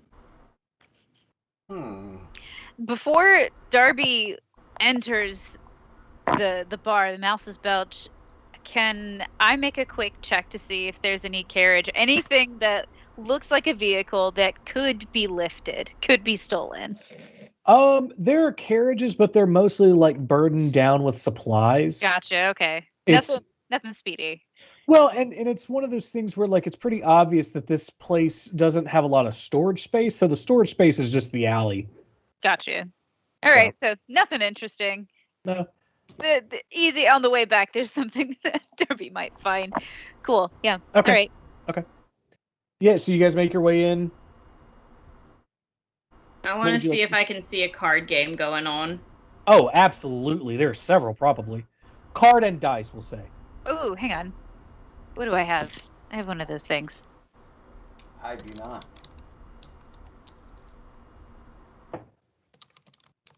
I'm gonna look. Does anything look like a Texas Hold'em style, just basic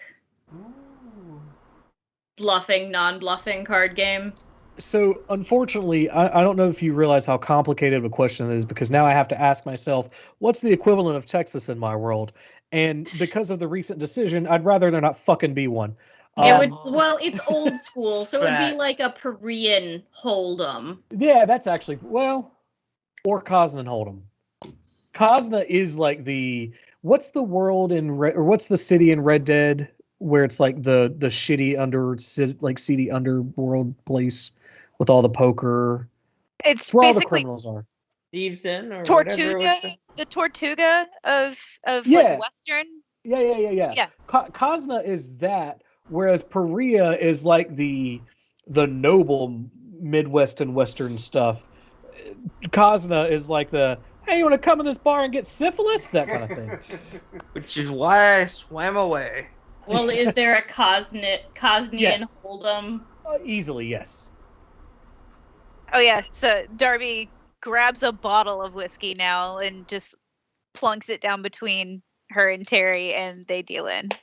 Hang on, I've already forgotten because of this Texas question. Yeah, because of Texas. A little goblin guy comes up and he's laughing. He's got a big grin on his face. Silver hair, really sharp, piercing gray eyes, riding boots that are a little oversized for him. And he comes up to you and he goes, "Gonna pay for that." I hand him a gold. All right, I'll get another one. All right, hang on. He just comes back and literally just drops down another bottle of whiskey next to you. Great, perfect. Yeah, let Terry know if you need anything else. And he just kind of like skips through the crowd. You all right? It like very sure of herself. Terry's gonna look at the other people at the table and just say, "What's the buy-in?" I didn't prepare a way to handle this tonight. So, welcome to You the seat of didn't my imagine pants. that the seedy underbelly would try to find a seedy underbelly? No. Short answer is no. Long answer is no. Long answer is fuck no. I'm trying to remember. A while ago, I read something about like the odds when it comes to like Texas Hold'em and shit like that, and I'm wondering what dice is most appropriate for this. I think what we're gonna do, for simplicity's sake, we're gonna go with a D8. I was thinking D12. So So the way the percentage breaks out is that like a D20 is a 5% chance, which puts a D8 down into a 10%, no, into a 12% chance. D12 breaks it up really fucking complicated, and that's why I don't want to use it. So D8, who all is playing? Darby, Terry, obviously. Mhm. I'm just watching. I can't play because technically it's cheating. Fair enough. All right, actually, get your D8 and get a D20 as well. I'm Okay. sleeping in another bar. And again, welcome to the seat of my pants. If everybody likes this, feel free to hire me for a job where I do this. So what we're going to do is we're going to roll a D8 and a D20. Whoever rolls highest on the D8 wins the hand. However, if you happen to roll a nat 20 in the process, you get double the money back. Okay, and a question that will add complications to the matter. What happens if you get a nat 1? No, bluffing. Fair point. I mean, Okay, 3 dice. you could Here's how add we handle this. deception as a thing. Yeah. Yes, that's what we're going to do. The D20 is now a deception roll. Okay. Your D12 is what you're hoping to get a nat 20 on, except instead of a nat 20, you're looking to get a nat 12. The D8 is still the value of your hand. Cool. Okay. All good? Cool. So basically, you're playing dealer, which is me versus you two. Okay. And I need you to be honest about the D8 thing because it matters whether or not the deception roll counts. Yeah. So, All right.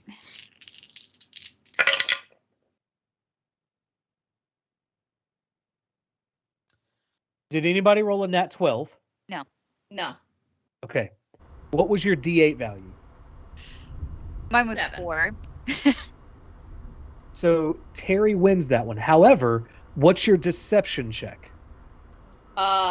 Deception is 21. Holy shit. Okay. So I get a +9 to deception. Ooh, enough. shit. That's a great. not only do you Oh, win yeah. it organically, but everyone just believes that you've got the better hand anyway. So you take away 5 gold from that. Work. Nice. Let's say, 2 more rounds of this? Sure. Yeah. Is that enough mileage for a game I just made up on the spot? Yeah. Okay.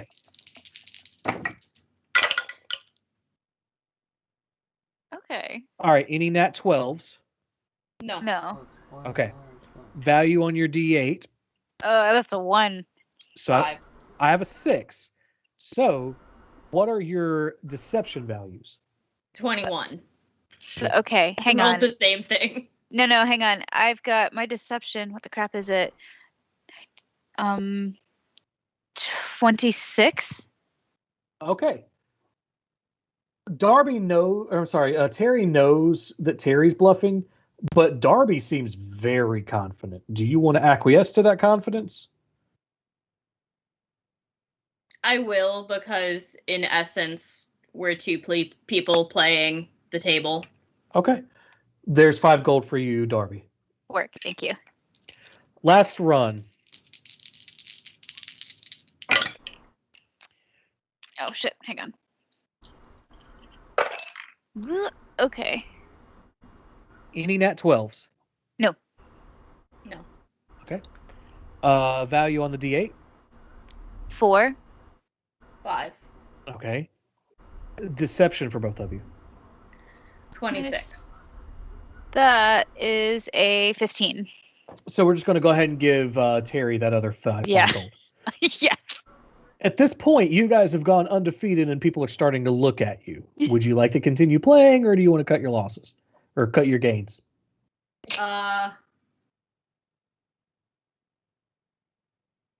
Again, in that similar deep, gruff voice that she used earlier, she's going to say, "One more and we're out." Okay. Darby? Yeah, I'll Are you all stick set? around. All right. Yeah. One more round.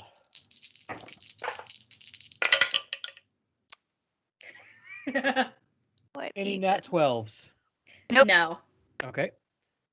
D8 value. Another 4. 4. Okay, I've got a 3. So, What? what's your deception?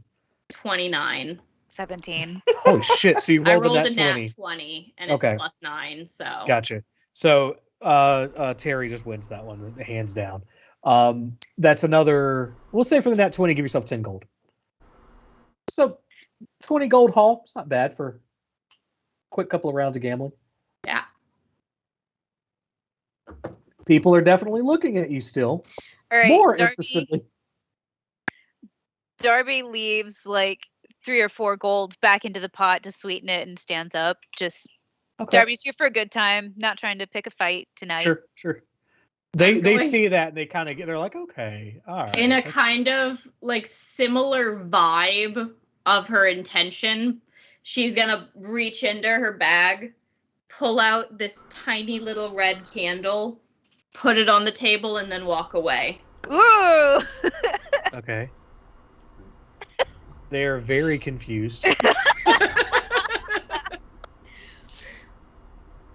Yeah, while Alright. there were Is that a special reaction, or is that a normal one? while there's a bit of a crowd on Tordir is sort of slinking backwards. He doesn't like the fact that there's a big group over here. He's just, Sure. Where's Yinshura right now? It's a good question. Honestly, I'm just on the outskirts kind of watching, and I think in and out of trance, mostly because I'm trying to read cards. But also just because it's fun, not because I'm gonna win anything by doing it, but because I know that I can. And also that's why I won't play anymore. Oh, yeah. Cough. Wow, you have literal Deus Ex Machina. Yeah. But yeah, just kind of hanging out towards the wall, like just watching. what could I say? I'm a terrible liar. Halleck is just sleeping the weirdest away. sleep in a booth. So, like, what's your experience then? Like, Darby's looking at Thordir. What's your deal? What do you study? Like, why did he pick you? Well, honestly, I think he likes to make trouble with me. It's that sort of relationship, eh? Maybe.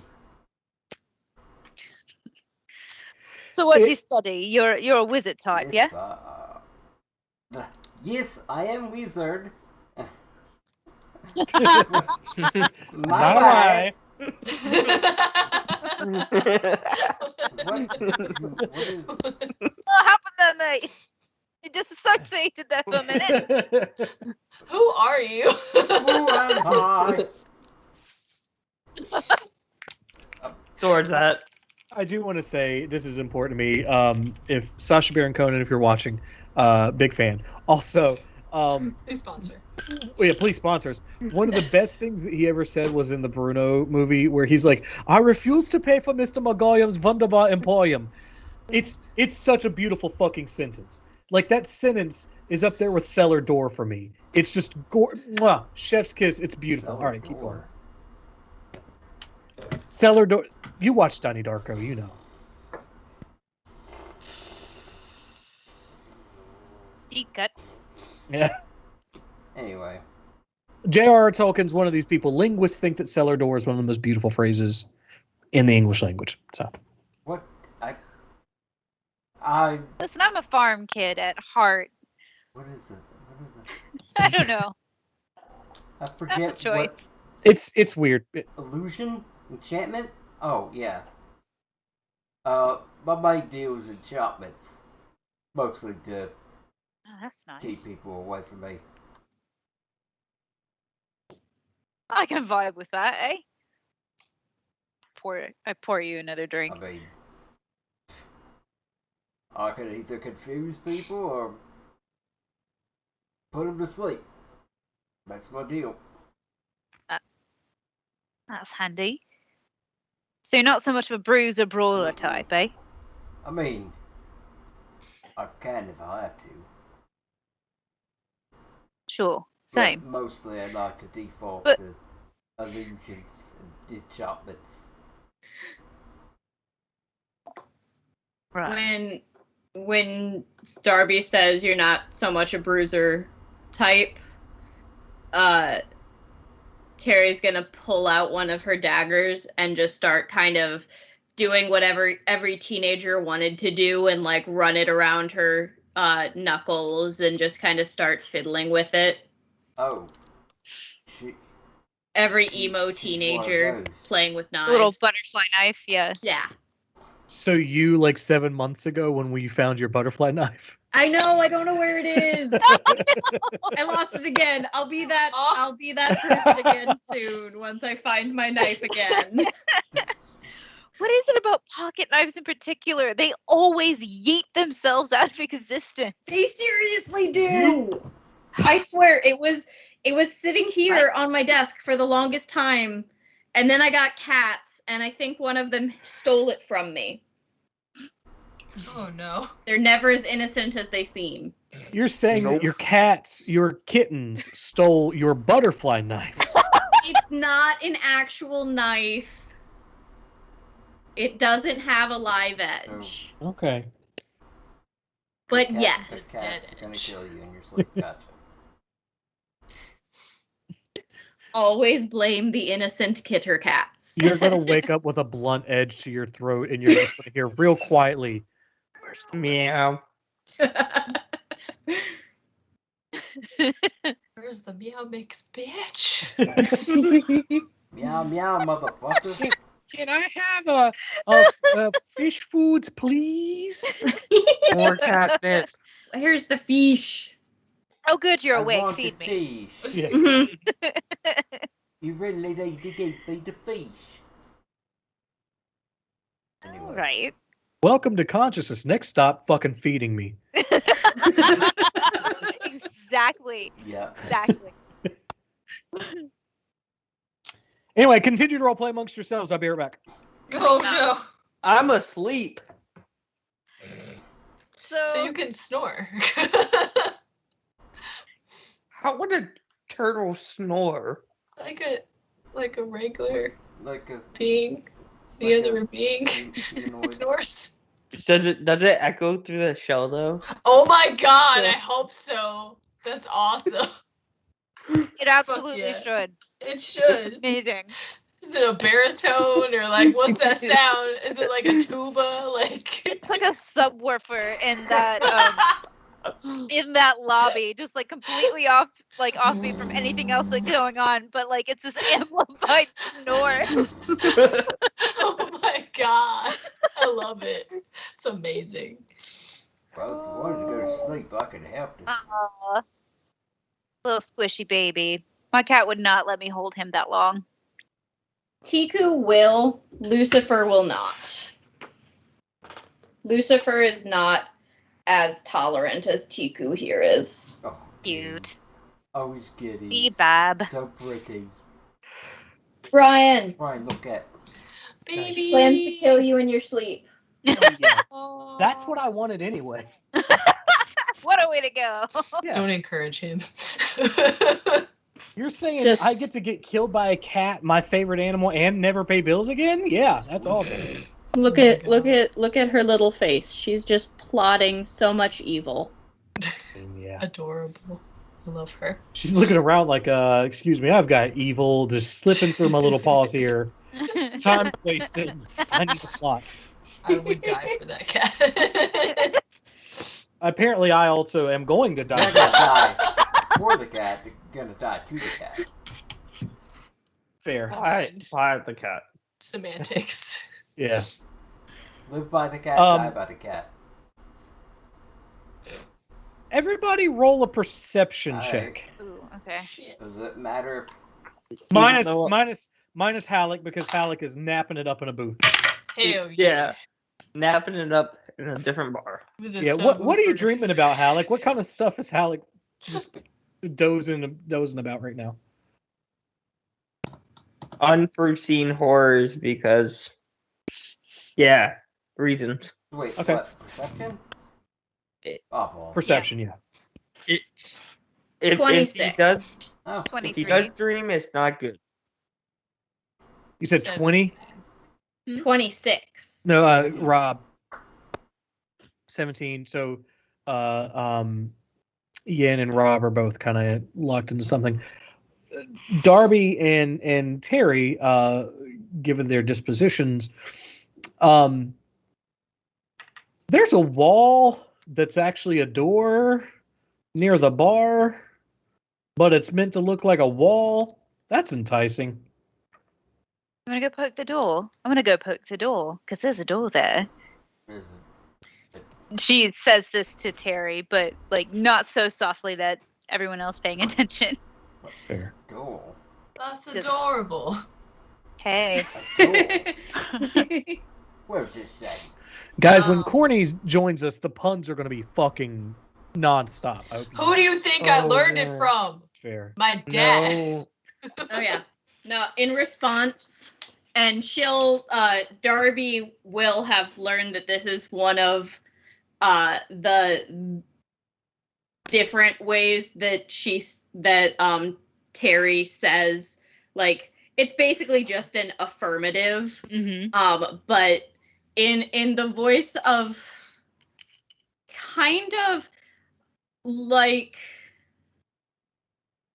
a dad talking to a young child, is going to say, "I'll get you a new one, darling." And she gets up and walks towards the wall door. Oh my god, yes. By the way, this is a meta conversation real fast. Allie, at this point, there's a community forming in Perea called Iptor. It's a community of, is it Iptor? I think it's Iptor. A community of Kinku who specifically go out and travel and come back with phrases to add to their vocabulary. So Nice. that's a thing that Terry might be Peripherally aware of. Yeah, exactly. Yeah. So, Yeah.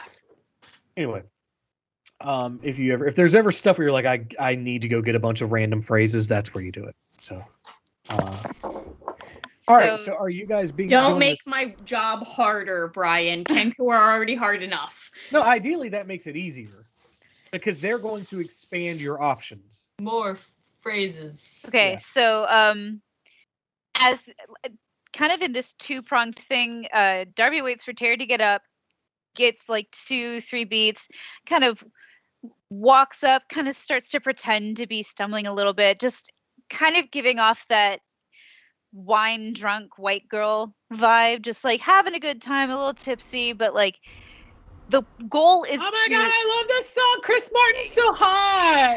Darby Exactly. is a woo girl in Yeah. this moment. Darby is pretending to be a woo girl to distract everyone at the bar and distract the staff so Terry can peek about undisturbed. Outstanding. Terry, roll a stealth roll with advantage.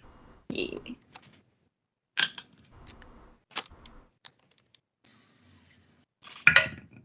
You said with advantage? Yes, sir.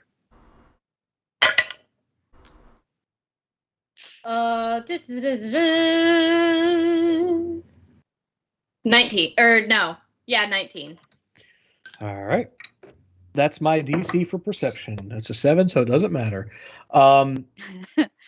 The door opens very quickly into a dark staircase going downstairs.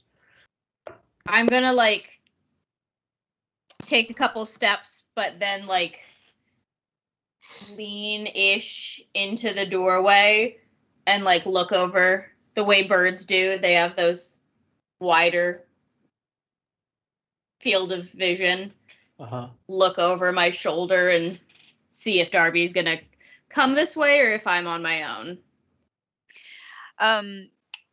Darby loudly orders like a really fruity drink and kind of makes a brief, like kind of in a very brief, not looking at them, sort of thieves can't thing. She starts to walk away. I'll be there in a second. Yeah. She says to her, starts to walk away, kind of walks around a pillow or something, casts disguise self on herself, drops the drink on a random table, circles back around, and stealths towards the door too. I make a couple steps down, but I'm holding my arm out so the door is like propped open, but it's not open. Okay. I And just we want to wait to see say if anyone else follows us. Yeah. I'm terribly excited that you guys are all such high level because this is a lot more engaging for me as a DM. Roll stealth with advantage. Sweet. The fact that you guys have access to skills, because there's a lot of stuff where I'm like, oh, you could, oh no, you can't, you're not that level yet. Oh, you could, but you guys have all that shit now, so it's beautiful. Just level us up, dude. There's Oh, a yeah. reason I'm not. It's pacing. 22. Oh yeah, no, you're in, no problem. I'm a shadow. Yeah, so I don't wait around to see if anybody else is going to follow us. I don't know if I was seen to even begin with. Okay, so Mhm, so again, yeah. Halleck is asleep in a booth across town, so that's not an issue. Tordir or Yin. Well, actually, both of you roll a perception check again, just to see if you notice your friends are gone. I already lost. Fair enough. Ugh. Yin is like really interested in someone who, for some reason, keeps successfully bluffing very low cards that she can read. Yeah, I rolled a 9. Look, I also rolled a 9. look at my Lucifer. Just Nice. just so sleepy. Also nice. Oh. That's a solid unconscious cat. He's so sleepy. Oh. So Darby and Terry, you are in the stairwell headed down to a relatively poorly lit basement. To the bottom of the stairs, and then we go back up, eh? This is a bottleneck.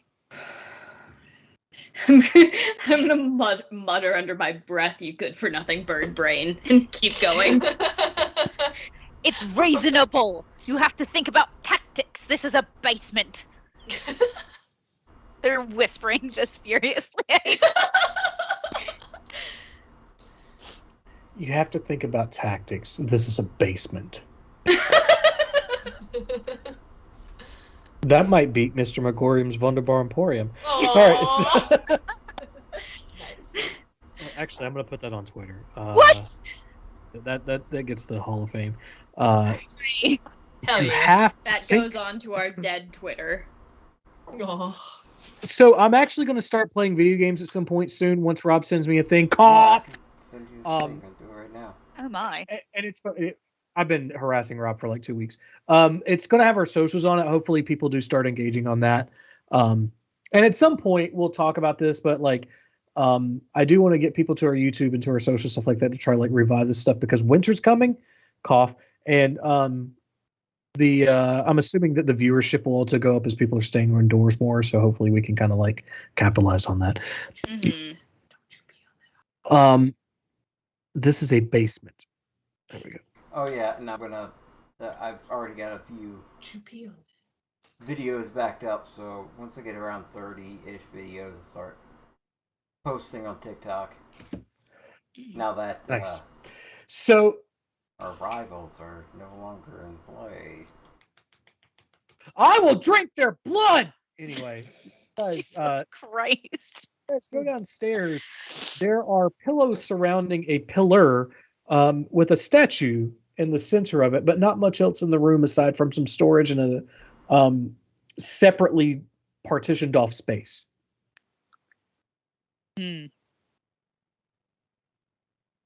Quick perception check. Absolutely. Yeah, same here. Okay, go for it. Oh no, that wasn't good. That wasn't good. That well, sort of. Darby's on looking. Okay, this is perception. Okay. Yes. This is a 12. Okay. 25. Yeah, okay. So Terry, you see a statue of a being that is, oh, how do I describe this? I don't know how to draw. Draw with your mind, love. I'm doing my best. You got this. I believe in you. Thank you for the support. That's a good partner. That's goals. So circle around a creature that is vaguely humanoid that is in a circle that also has chains randomly circling around it. Think Ouroboros if it were a Yeah. human with chains, but not eating itself, just in that form. Yeah. So Okay. it's eating himself. I know that that's rough, but it's not eating itself. Oh, It's okay, not so eating it's itself. eating itself. But like basically bound up into a ball by chains. Bound up into a ball by chains, eating itself. I know where you live. Yes, I live at home I will. where I'm listening to you describe an Ouroboros person that's eating himself. I will take the charger for your wheelchair back to Hickory with me. Brian. Joke's on you, I have multiple chargers. So, Holy shit! I did not expect that actually. damn.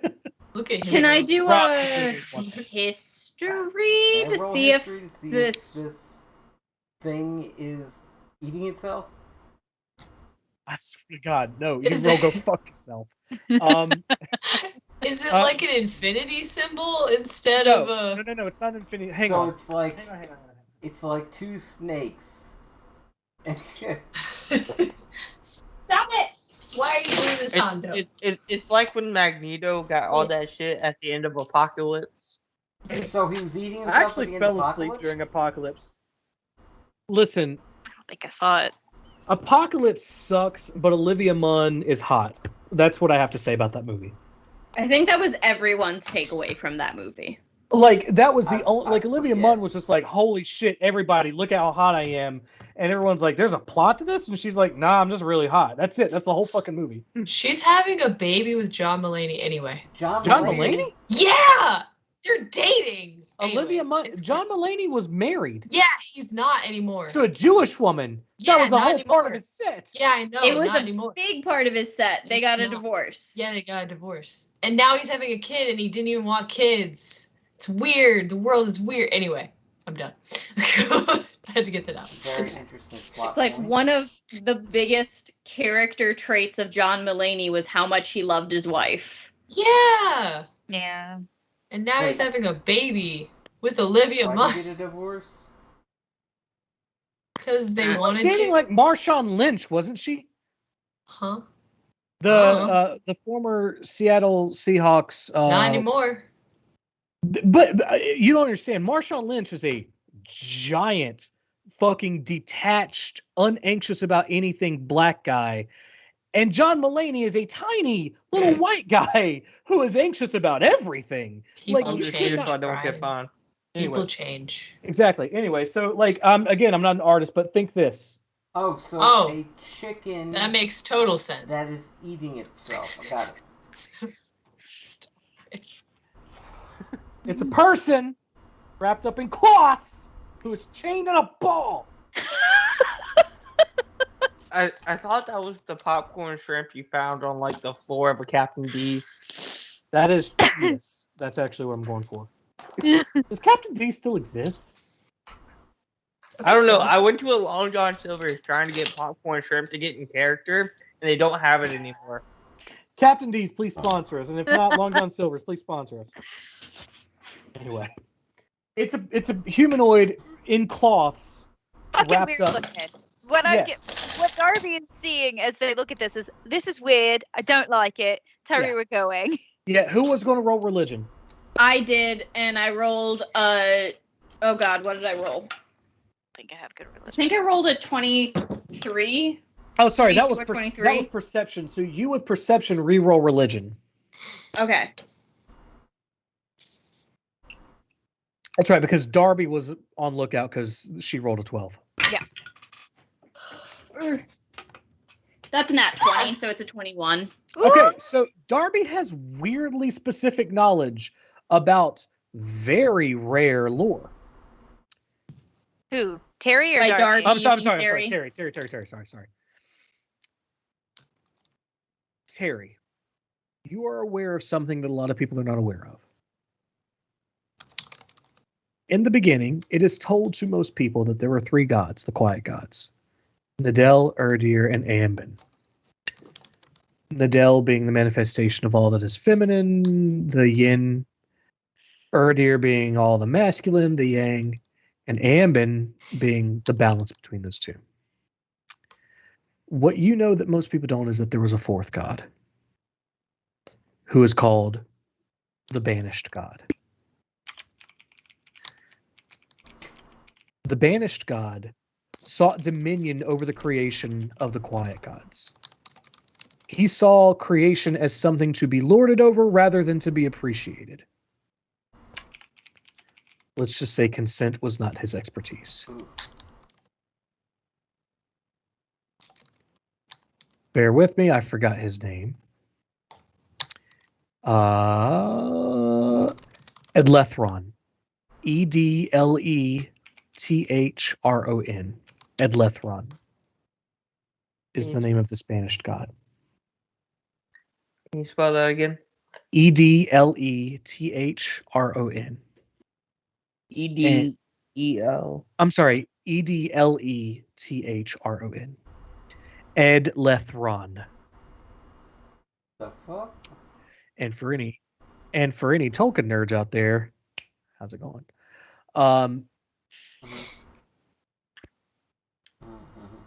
Edlethron is called the Banished God because the Quiet Gods saw that he sought to basically wait for them to create and then come in and reign supreme over their creation.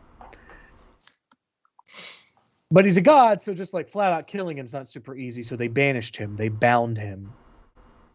There are some people in Almora, very few, who even know that he exists. Fewer still who think,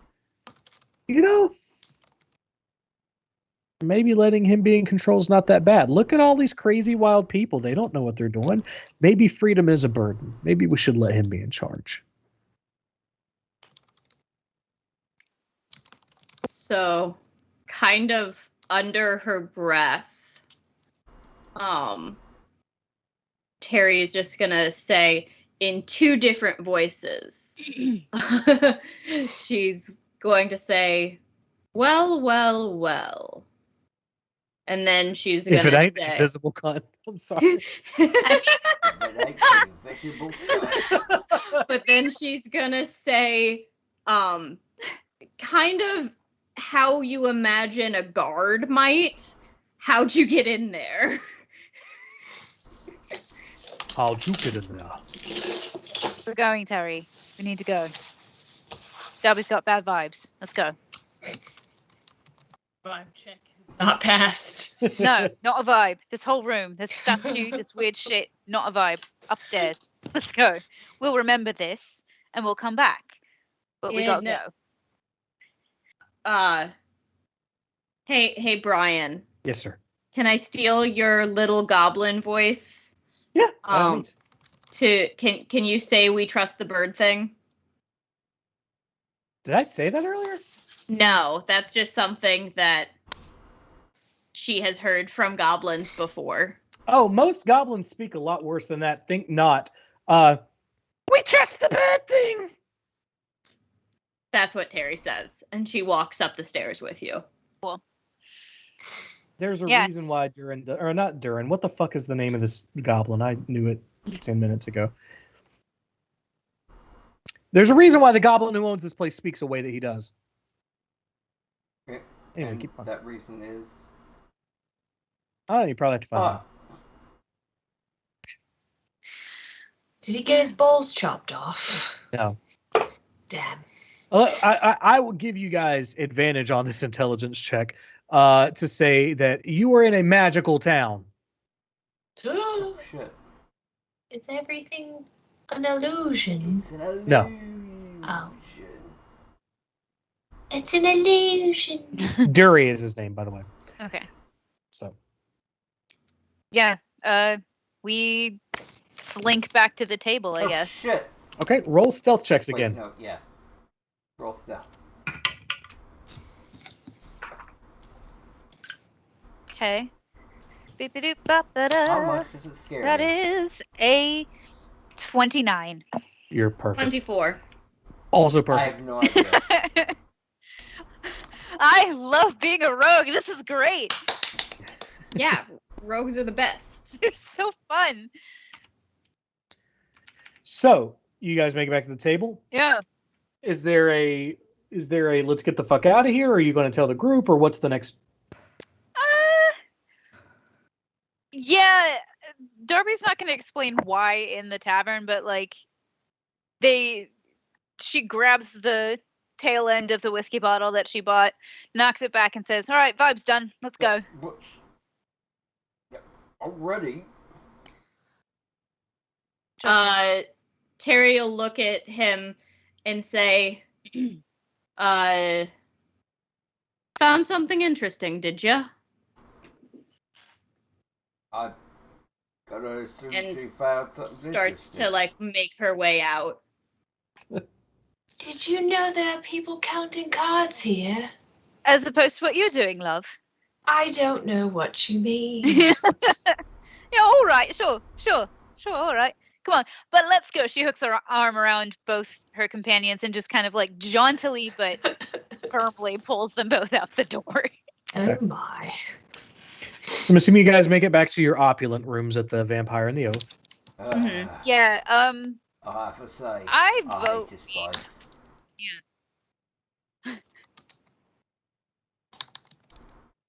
Sorry, go ahead. I lost my train of thought. Sorry about that. I'm sorry. Okay. Are you guys looking to go back to where your rooms are paid for? Yeah. Okay. Yeah, Okay. Yeah. All right. It's late in the night. Is there anything you want to do before you head to bed? I'm gonna like skim through the book I quote unquote borrowed from the library. Okay. Sure. I'm going to pull out, I've got a little notebook for when I really have to say something, and I'm going to write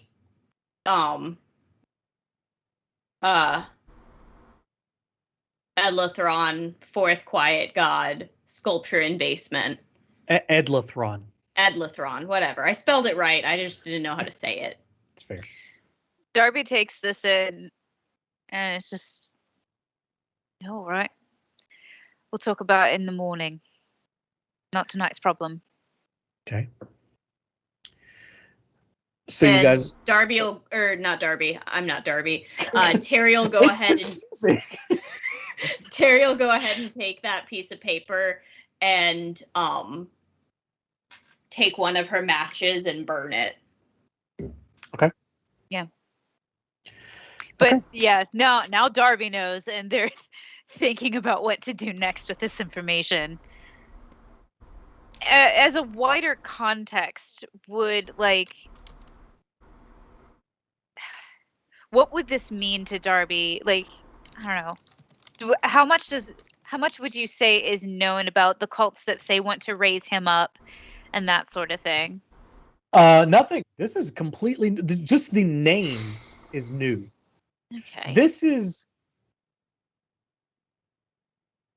Hold on.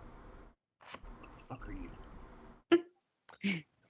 This is akin to finding out that there was Satan and Yahweh, but then there was just some other guy named Joe there the whole fucking time. You're Joe like, Mama. oh yeah, Joe Mama. Candace was there the whole time. Anyway, it is terribly confusing. It goes against any of the lore that you've ever been taught. It's almost like someone's just making it up. However, based off of what Terry's reaction is, maybe they're not. Oh my god, if it's all Yeah, a dream, I- I'm gonna kick you. It was That's- all a dream. That's That's Sarah's my job. It's all a Almost I mean, an evil sin. I also have the dream spell, so. Dream So- on, dream on. Yeah, like I think while Darby's gonna make plans to start looking up this name in this crazy library that they're close to right now. So Okay. Yeah. So as everybody drifts off to sleep, Darby, you are very close to unconsciousness, and you hear a voice in your head. She says, "What'd you find out about Lethrin, love?" I'm so excited to get a night's sleep. Yeah, nasty bit of spell that was, the bless. That's a Oh. bit unfair. It's not always about you. Your What if I own wanted to mother. feel safe? What if I wanted to make sure you were safe? Oh, you're not You good know- at that. You're good at a lot of things, Caradwyn, but you're not good at that. A mother does dote. I need to sleep. I'm tired. It's great hearing from you. Glad you're alive. Goodbye. It's sunrise here in the hills. Good for you. It's not here. It's always Bye. sunrise here in the hills. Mm, That's why it's hell. Right, yeah. I'm not there though. Time difference and whatnot. How You're would gonna you let like to me sleep? be? Well, you know, No. just curious about the Yeah, I'm Well, gonna. what- She gets up and goes to find Yinsura for another bless. Okay. Oh, come love. Does a short rest count? It does for me. No, don't use the bless. And as Yin is like sort of sleepily like, yeah, bless, blah blah words. She's like, okay, I'll see you tomorrow then. Oh my god. And that's what we're in tonight's session. Wait, no. Somewhere off in the distance, you hear Terry say, "Tell Mama I say hi." Also, I love that. I love that. Yeah.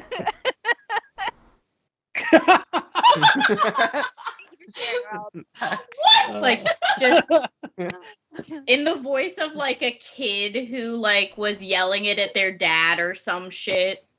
Tell Mom I say hi. I love it. The fact that that was backed up by a fart. It's just really the piece de resistance for that.